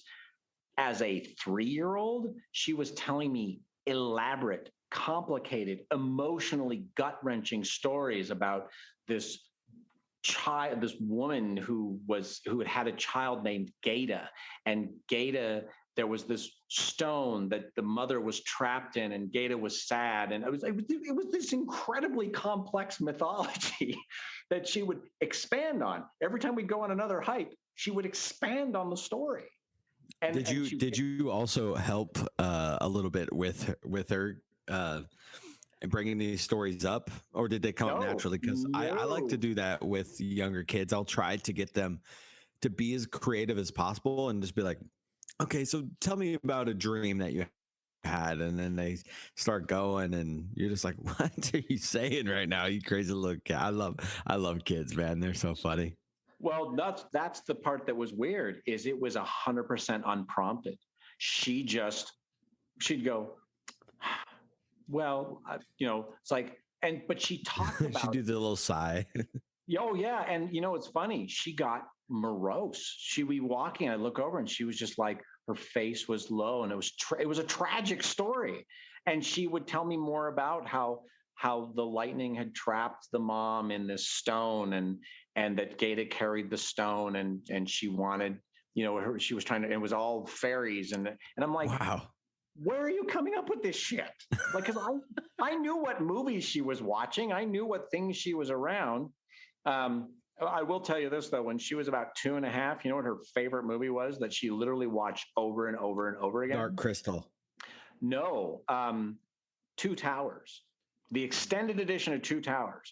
She got to and she was a pretty smart kid. She got to the point where she would be in a random place, and if the soundtrack, the motion picture soundtrack of Two Towers came on, she would listen to the music, and she'd go, "Oh, this is when Smeagol's talking to himself." Like, she knew what part of the movie the music went to at 3. Wow. In fact, that movie came out in 2002, which means they were filming in 2001, which means that's right. Just a conspicuous title for that film in general. Oh yeah. Well, she was born in 2003. So yeah, it was like, right, ding, ding, ding. But yeah, she's a far out kid. She's had some struggles, and we got separated for, quite a few years because my relationship with her mother fell apart. But it was weird, though. Her mom brought her up to Salt Lake from Arizona when she was 13, and we hadn't seen each other from age 6 to age 13. We hadn't talked, nothing, because what had happened. And she brought her up. She brought her up, and she got it. I remember, I'll never forget it. At the shop, at this same shop, she got out of the car. We looked at each other, and she ran to me. Like, it was like not a moment had passed. It was very cool. But anyway, I digress a lot. When she went into the shop, did she notice any spirits? Feel any presences?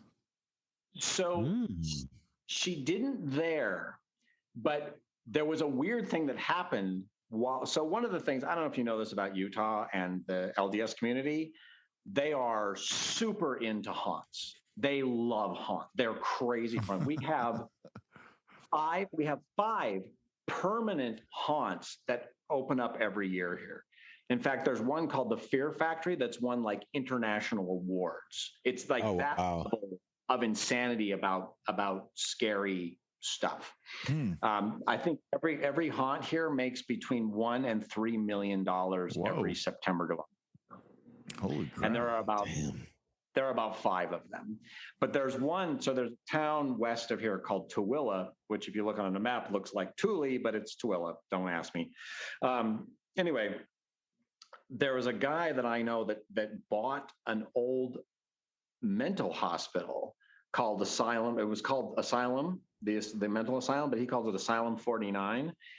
And it's very haunted. That building is very haunted. In fact, there's every year that they do the haunt there, because it's a permanent haunt, and every year they do it, people will come out. You're going to love this. People will come out of the haunt and go, "Wow, I really love that. That little kid was doing an awesome job." And it's like, there are no little kids in the haunt. There's a little girl that's there, that's a ghost, that loves to participate in the haunts and loves to fuck with people. So oh my God. while Ayana was visiting, because I know the owners of that place, there was something I can't remember what it was now. I was trying to get a hold of something for a set, or I don't know, it was some film related thing. Anyway, I drove out there. I said, I want to go check this out and see if what they have will work for what I need. And I had to bring Ayana along. So we drove out there, and I said, Ayana, you want to come in? And she looked at the building. She looked at me. She goes, I'll stay in the car, thanks. So she stayed in the car, and she stayed in the car. And I went inside, and I was uncomfortable. I was incredibly uncomfortable inside that building. And in fact, they talk about that, you know how haunts will have like mechanical scare things, like a ghost will fly on a railing or something. Well, they said, see this one over here? And I go, yeah. They go, sometimes it'll just go off. Like they won't even be plugged in. And it'll just go blah for a second. Like, it's that kind of haunted. But I got out. I came out, and she was notably disturbed. I said, what's going on? She goes, can we go back to Salt Lake? I go, well, yeah, we're done. We can go. She goes, okay, why? I go, why? She goes, because a little girl keeps looking out of the window over there. And she keeps opening they had like, what do you call it, Venetian blinds? She goes, yeah, the little girl keeps the Venetian blinds and looking out between the blinds. And I was like, okay, yeah, we'll go. Well, we're driving back out of there, and she goes, what is that? I go, what? She goes, something keeps kicking my seat. I go, what? She goes, I can brought home another ghost. Well, and what we found, and so we got all the way back to the shop. And I said, what? She goes, yeah, it's a little girl. And she drew pictures. She actually sat in the one room and drew pictures of the little girl. And so I called the people. I said, okay, what the hell? She goes, just tell her to go home. Why? She goes, she does this all the time. She follows people home. She gets in cars from the asylum and she follows people home. And I go, they go, and I said, Ayana, what does she look? I go, Ayana, what does she look like? She goes, well, she's a little younger than me. She's got long brown hair, and she's, she described this girl, and I said, as she was describing it to me, I was describing, she goes, yeah. That's, what was her name? That's Lily. I think she goes, yeah, that's Lily. Cause they have a couple kids, I guess, that are out there like ghosts. Cause there was a part of it that was a nursery. Part of this mental asylum was a nursery. So why is it that you think that she could see the girl, but you couldn't see her? Like, how come you couldn't see her? Because I think it was that the girl's attention, the ghost's attention was on her because she was a little girl. Like that, I think it was because she wasn't communicating with me. Is it a recognizable frequency or something? Right. But as soon as, like, I got to a point where I didn't want to look in the rearview mirror of the car, because I definitely didn't want to look in the back seat and see a child in the back seat. You're driving, yeah. Yeah. But we got back, and she said, and then I called the woman who's the wife. It's a husband wife that owned that place, and I said, well, what should we do? And she goes, just tell her she has to go home. Tell her to go home. Tell her it's not okay. It's not okay to follow. And that's the one thing you have to do. Like every time we did a paranormal investigation, the closing ritual of the paranormal investigation at the shop was everybody has to stay here. Nobody's allowed to follow anybody home. Having done some energetic works and psychic works with some different clairvoyant workers, it's a big thing that what they'll do is they'll just go into your field, right? And they'll say, all right, let's see what's not yours. Let's see what might be energetically attached to you. Like You've been feeling a little bit depressed lately. Maybe that has nothing to actually legitimately do with your serotonin levels or what have you, but maybe it's just something that has just clung on to you. And it doesn't mean that someone necessarily cursed you or anything, but it's really interesting how like magnetically attuned our fields are. Well, that's something that is interesting here, and I think it's related. It took me years to figure this out, but I think I'm an empath because this used to happen to me all the time. In fact, it makes marriage a joy. Let me tell you, when hence the sarcasm there. When your partner is freaking out or having a thing or whatever, and you're not even by them, but because you're married and you're a couple, you're connected to them, and you'll think it's you. I can't tell you how many times in my life I thought I was like going, why am I feeling this way? Or like I'm going, I'm depressed, or I'm this, or I'm that, or I'm freaked out about this. I'm going, but in my rational mind goes, I'm not any of those things. What is this? And then I realize it's that I'm experiencing someone else's emotional state. And that's happened to me a lot. And in fact, a classic example of that was my first marriage. Let me tell you about my first marriage. Not the whole thing, just this part. Here we go. So this is the short version. I don't have to tell you the whole thing. Well, strap in, folks. Well, first of all, bad idea. Second of all, I was 18. Bad idea. Oh, there you go. We were married for about a year and a half, so if that tells you anything. But I was working forestry at the time, and we were way out. We'd go out and we were burning slash piles and cutting trail and cleaning campgrounds and all the kind of maintenance-y stuff you do in forestry. And we were out burning slash piles in December, so it was way out and a lot of snow on the ground. We were having a lot of fun with drip torches, if you've ever played with those. They are a lot of fun. You know what drip torch is? You guys? No, what is that?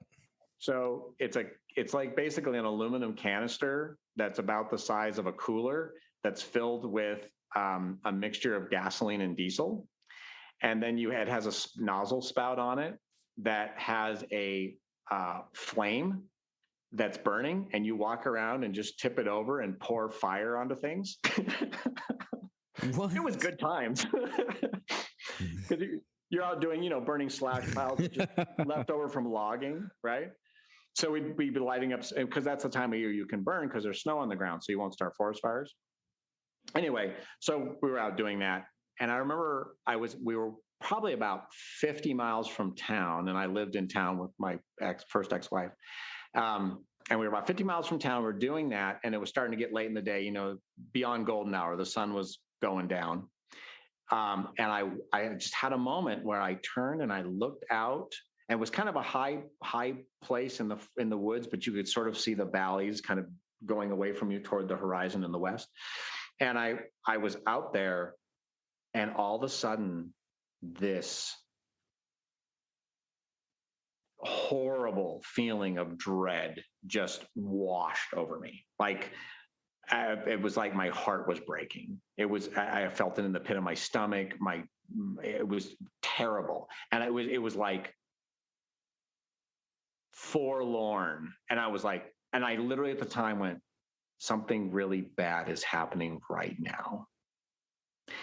Well, and then I, kind of snapped out of it, and we had to pack everything up and chainsaws and everything. So I got back to town and went home, and, and then about 7 days after, no, it was about a week. I guess that's 7 days.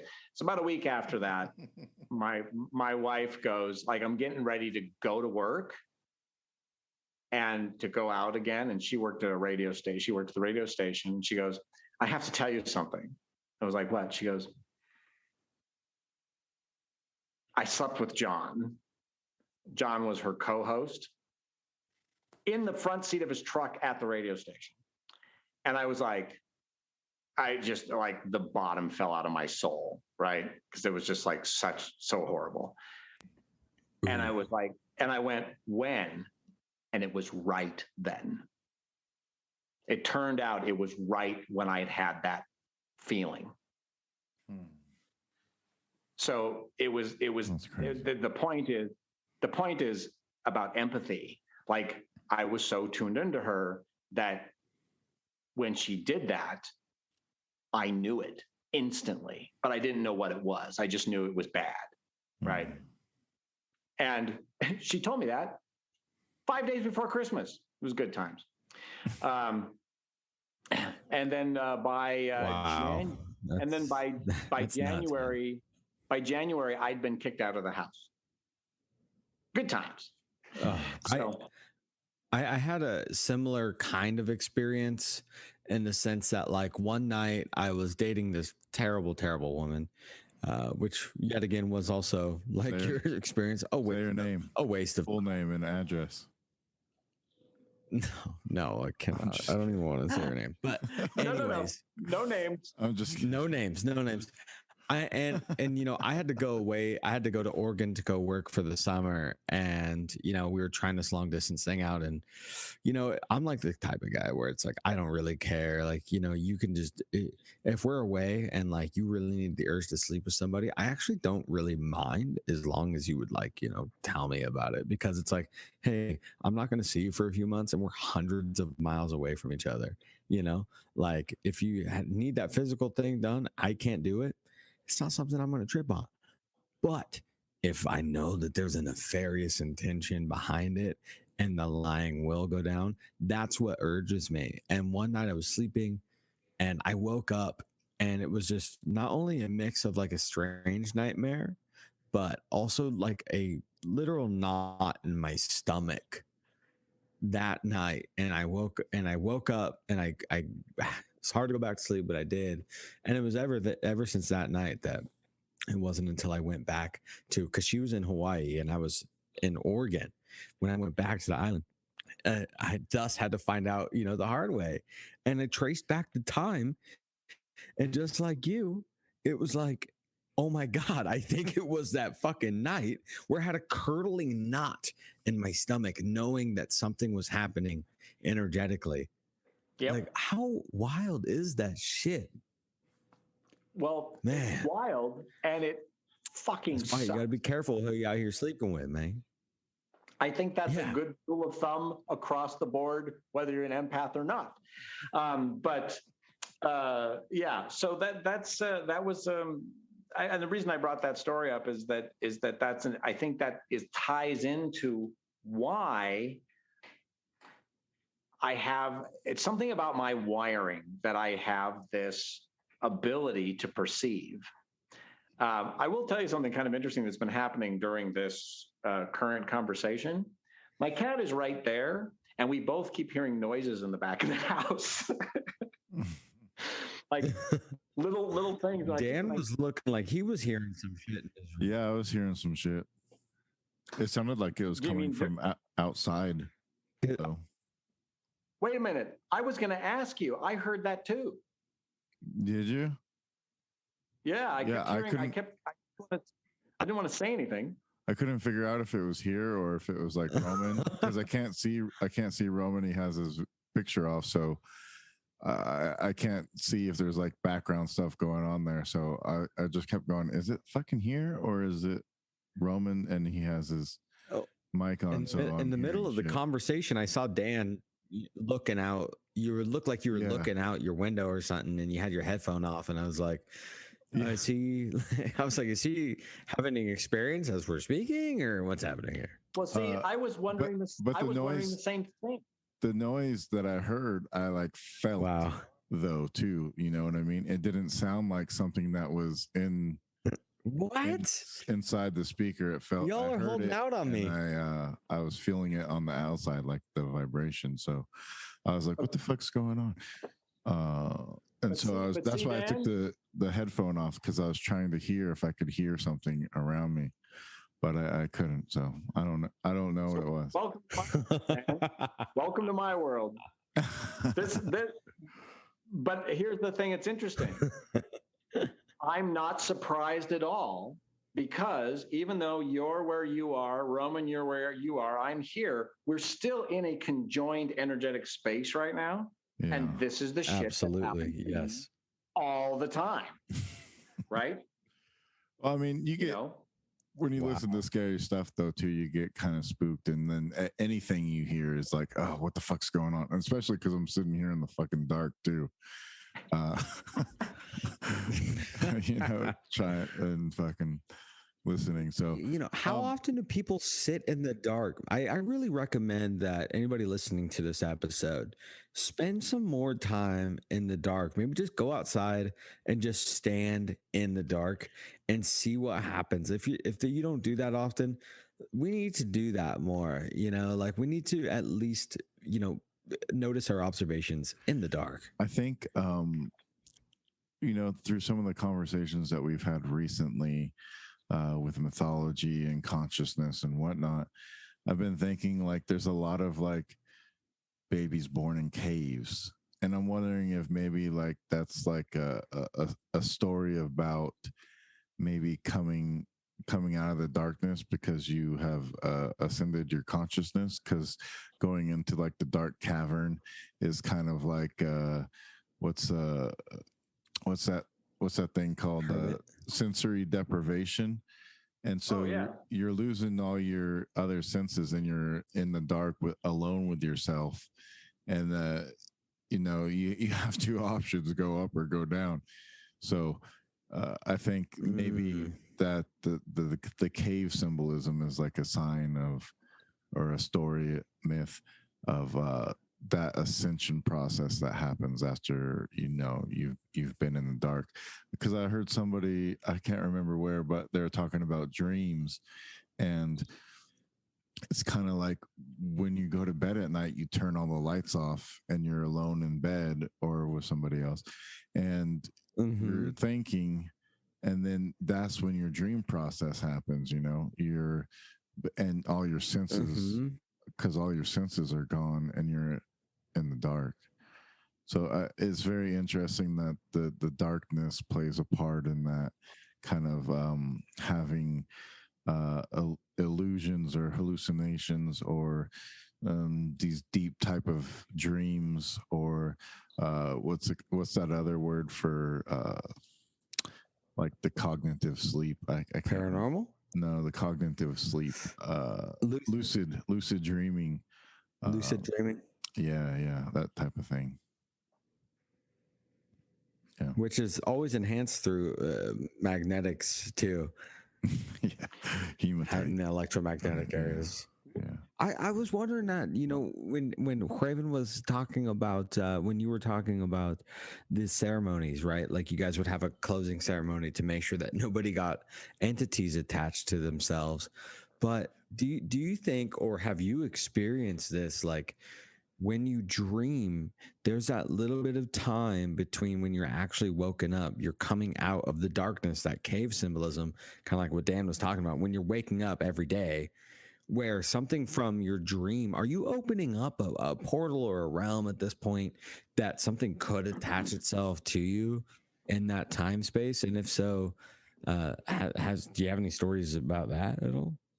Well, I mean, when I, especially the thing that happened when I was 2, where I was flying, went flying outside the window, that was right during that time. That was during that time, because when I went above the roof, I was back in my crib. So it was in a similar time of day of waking up. I know that when the thing that happened when I was 9, as soon as I was outside of the technology and I was back out in the dark on the street, and then all of a sudden I was in my bed and I was awake. So there is a thing. Does seem to be a commonality between traveling and then, traveling in another realm and then, coming back, but you're still in that energetic state. So yeah, you're probably, I mean, the thing is, think of it this way. Let's say that what's actually happening when you travel astrally, right?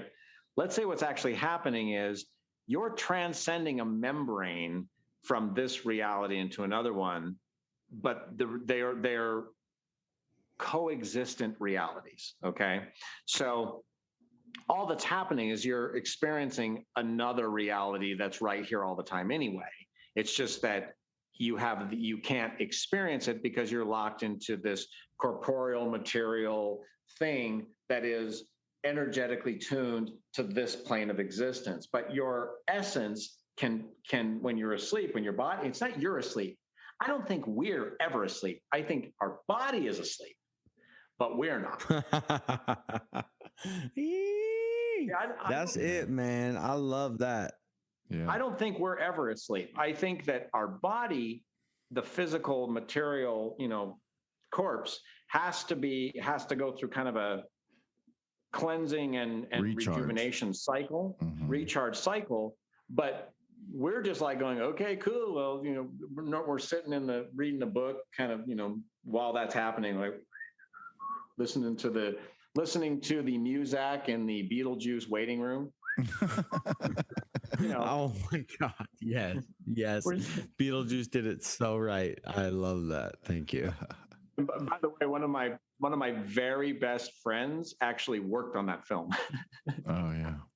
Oh my gosh. They really fucked with me on the internet. There was a meme going around for a while that Michael Keaton said that they were going to do another one, and it was just one of those terrible things where they get like really good movie ideas and they get people thinking that it's going to happen, but it was fake the whole time. Well, it wasn't actually terrible. I can tell you it wasn't entirely fake, because my friend still is connected to Michael Keaton, and it goes, so but what it was is that there was interest on the part of Winona Ryder and Jeffrey Jones and most of the cast, and what's her name, Delia, Catherine Zeta?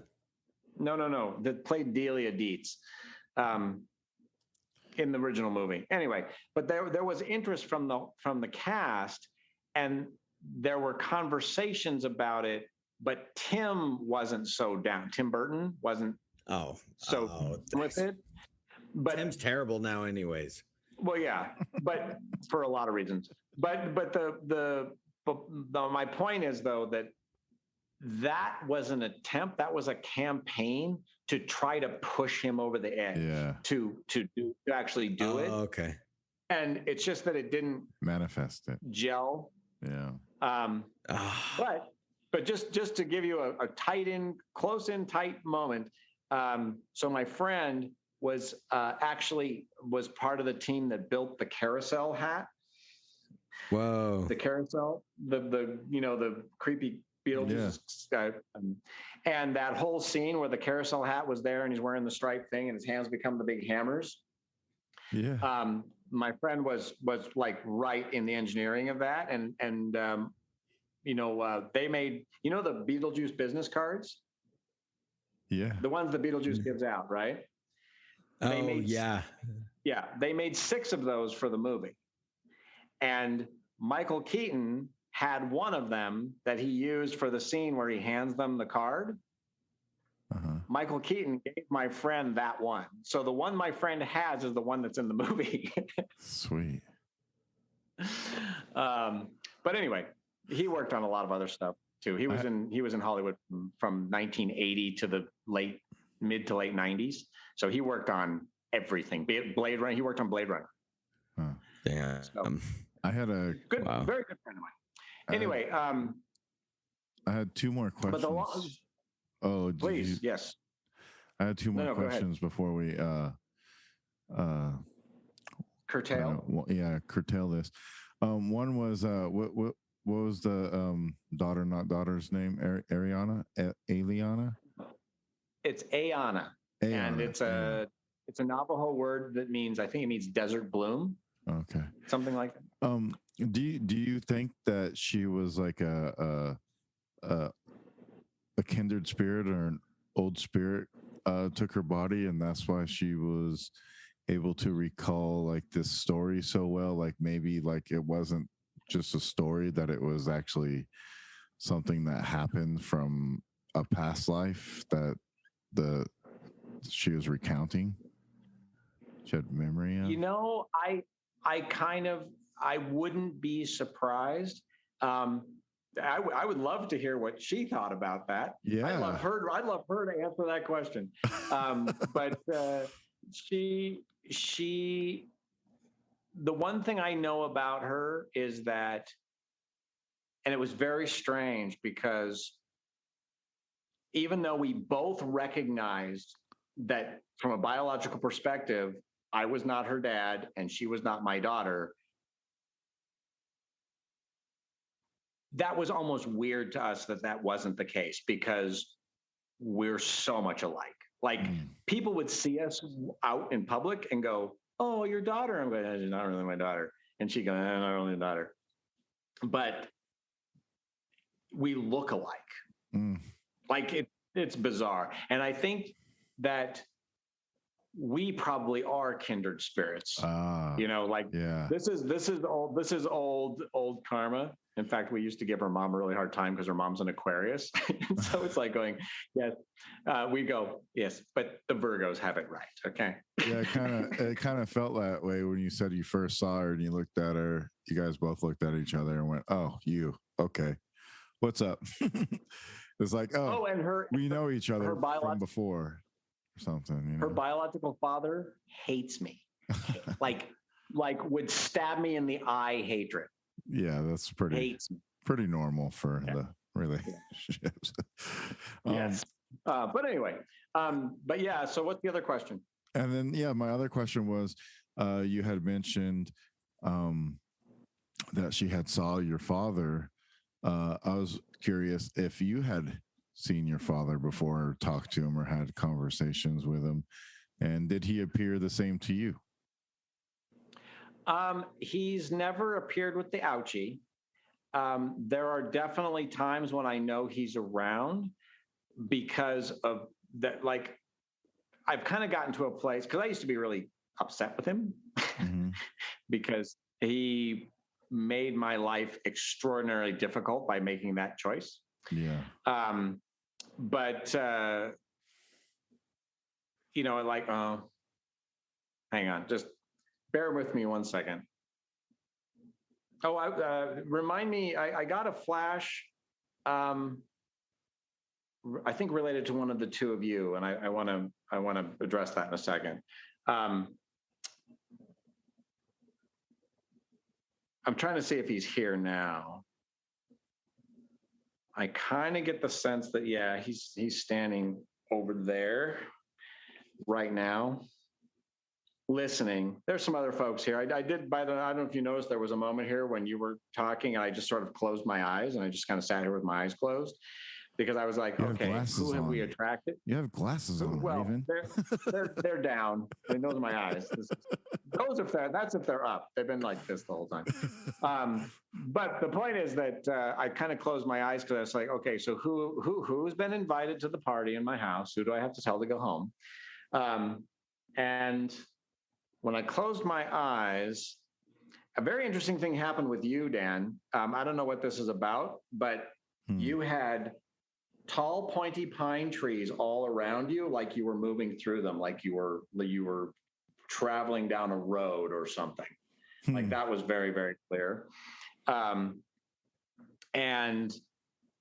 there were stars over your head. There were stars. It was like nighttime. But you could see the stars, so it was not by a city or anything. So it was clear. And then, and one of the two of you, do either of the two of you, there's an image I'm going to try my best to describe to you, and I want to see if it rings with either of you. It's a picture of it's like a photograph of a nice, she's a very pretty woman. She looks like she's probably in her late 20s, maybe early 30s.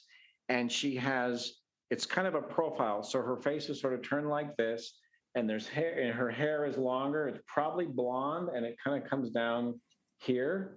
And she feels somewhere between mother and wife, like that kind of energy. And she's fairly, like, if I could look at her all the way around, she's fairly trim. But what's weird is the photograph is coming across as a negative image. So everything that would be dark is light, and everything is light would be dark. Like it's a negative image. And I got a very clear, in fact, it was more you, Roman. Yeah, not me.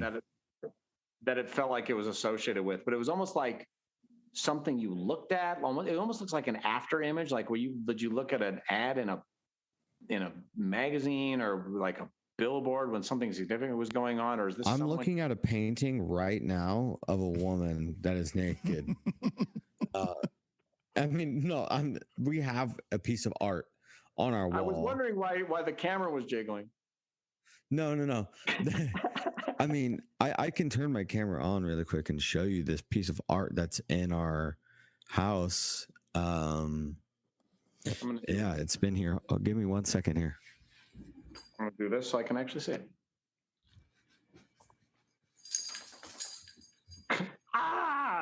Blow out everything.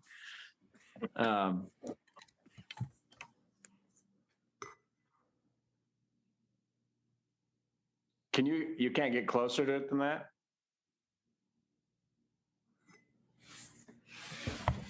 Let's see. I don't know.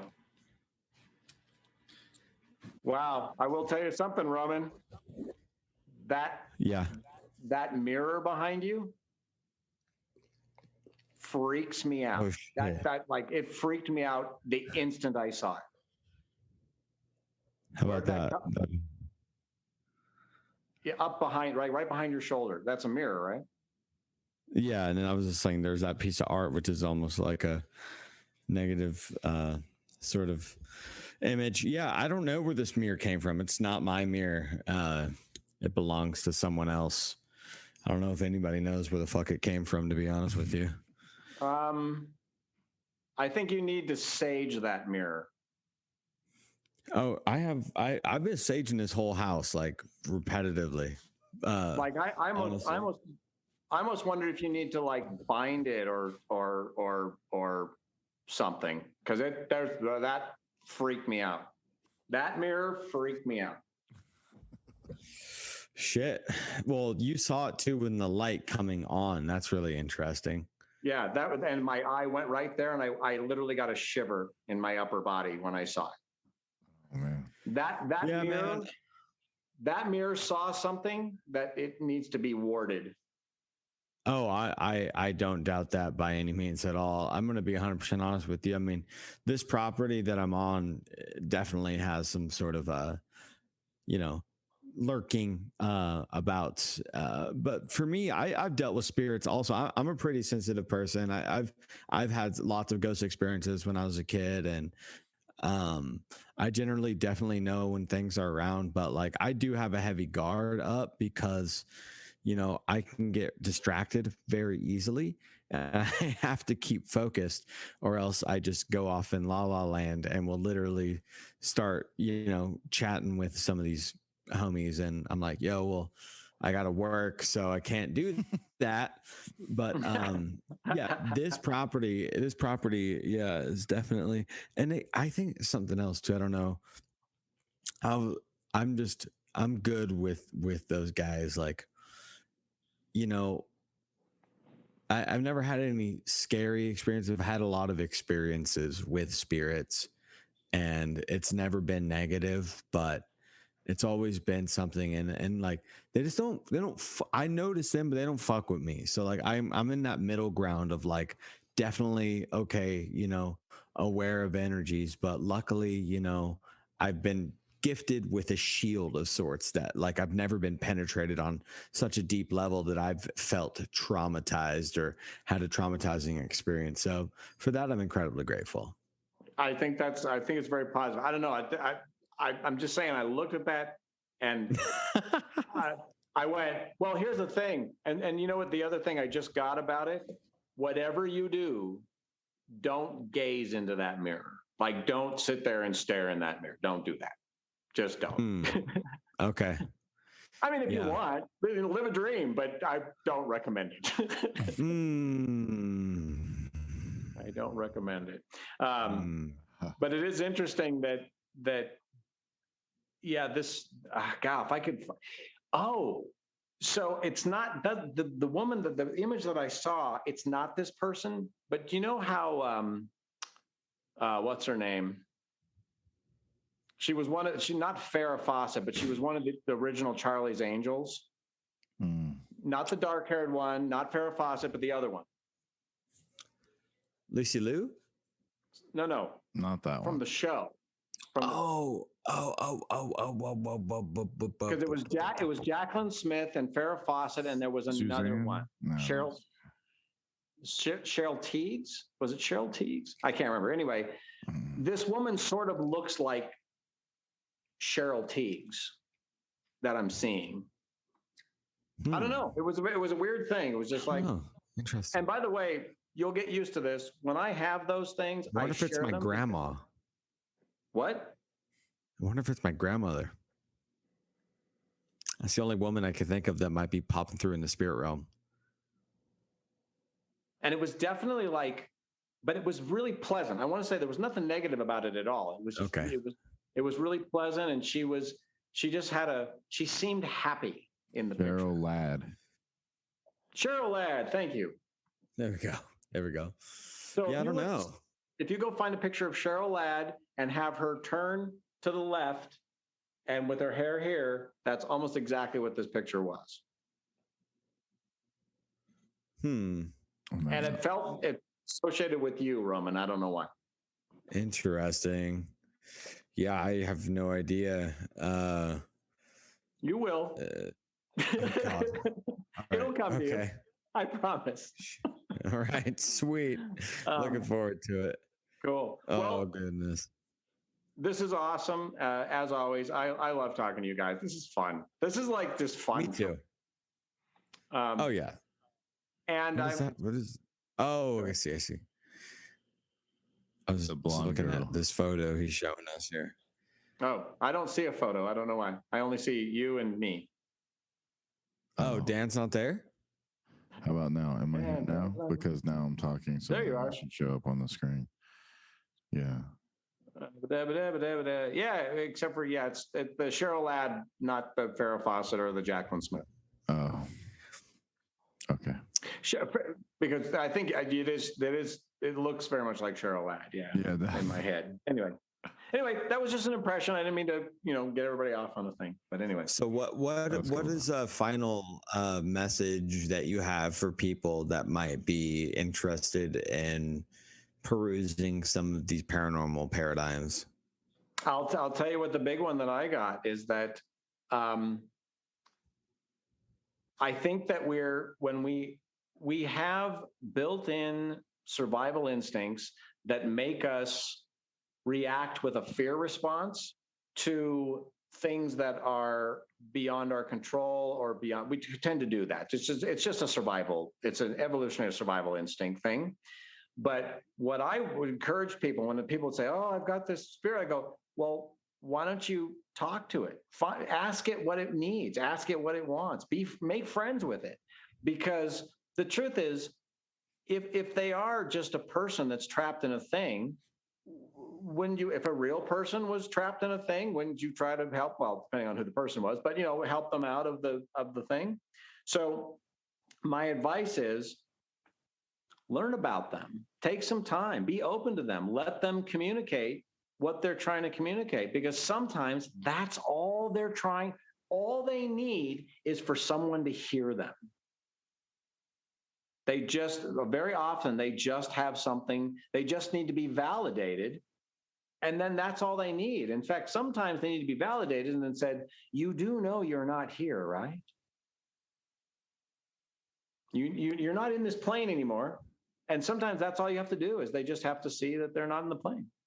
Wow.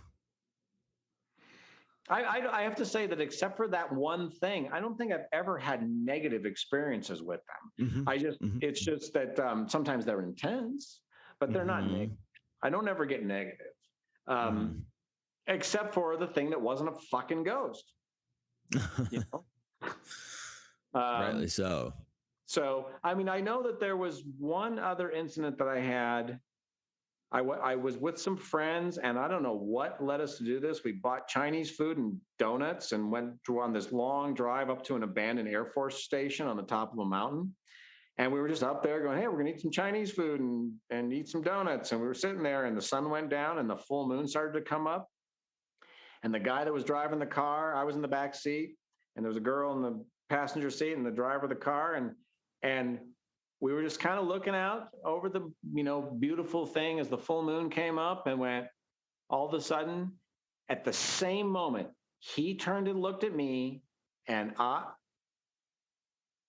okay, good. I was really hoping that was a real person, because that was freaking me out.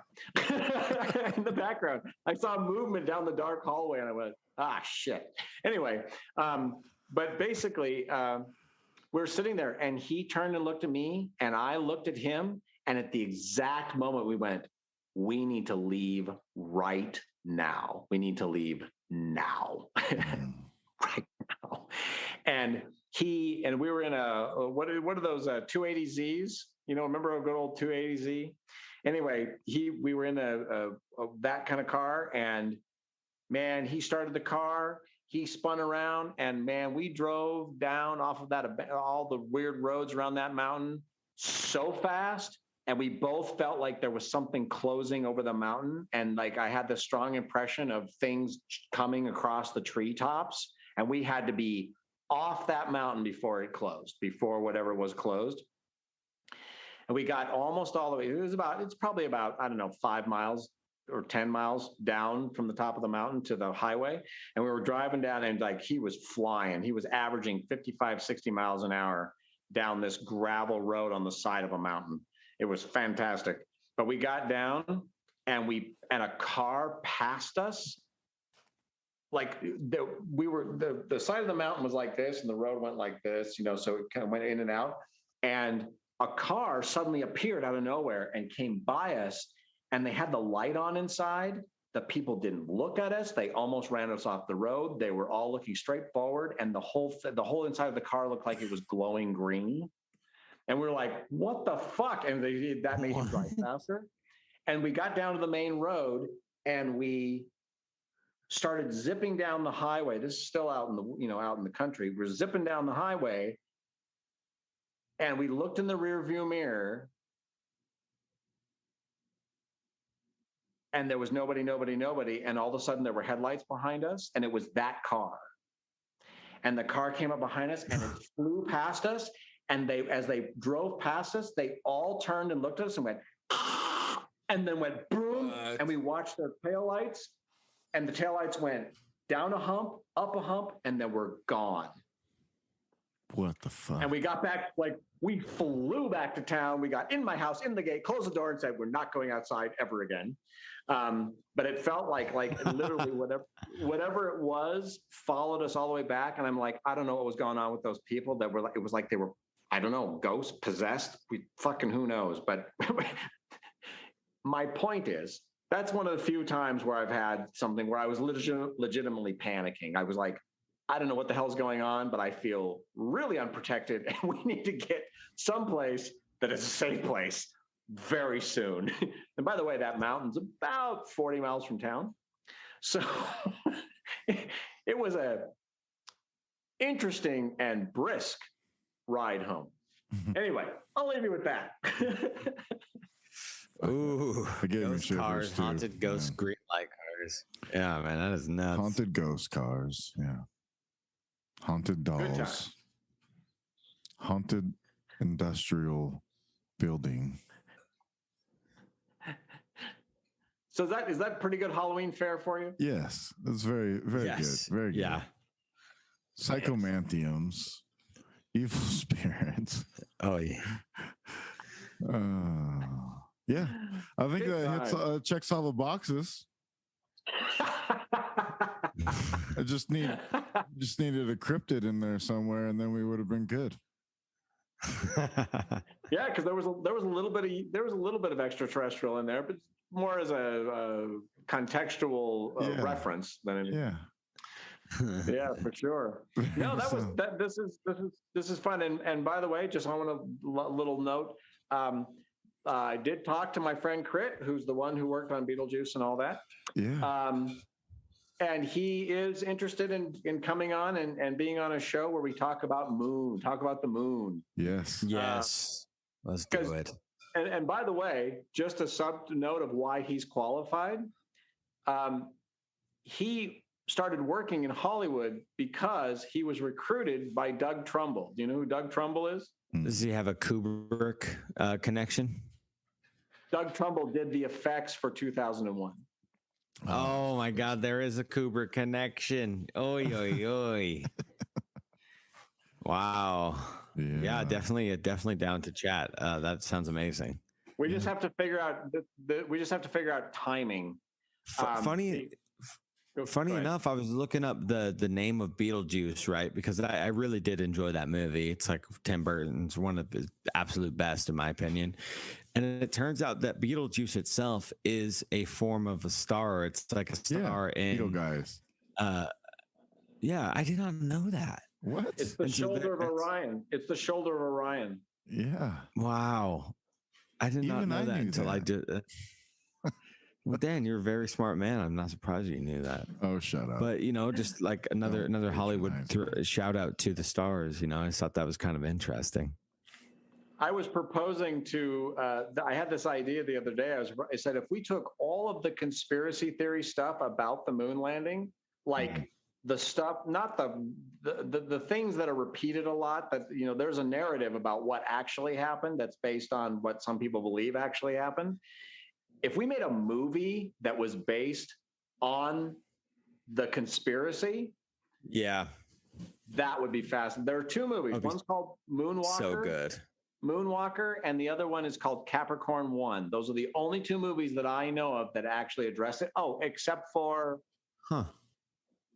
what's the one that the Moonfall? Moonfall kind of dips into it a little bit. I was just talking about that one recently. I just watched it a couple nights ago. But it'd be interesting to present the entire conspiracy theory argument about the moon as a fictional narrative, but lay it out in a way that you could actually look at it and put all the pieces together as in one movie would be really interesting. And then Buzz Aldrin would come and find us and try to kill us because he hates that. I love that the cat in Moonfall was called Fuzz Aldrin. So great. But we'll talk about that. We'll just have to figure out a night that we can all do it. Yeah. Just let us know when he's available, and we'll work it out that way. when the two of you are available, and then we can figure something out. Perfect. Sundays are always usually pretty good, and if it needs to be sometime in the daytime, and then weeknights it's always after about at 7:00. So That's for you guys, and he's here, so he's the same time as me. okay. So that would be we just, and he's shown interest. He's excited in about doing it. Excellent, man. It'll be fun. Excellent. Yeah. All right, you guys. All right. Well, Awesome. thank you, Fire Tribe. We hope we sent chills down your spines, because I got chills down mine. So if you're not down with that, wake the fuck up.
The ashes. Wake up.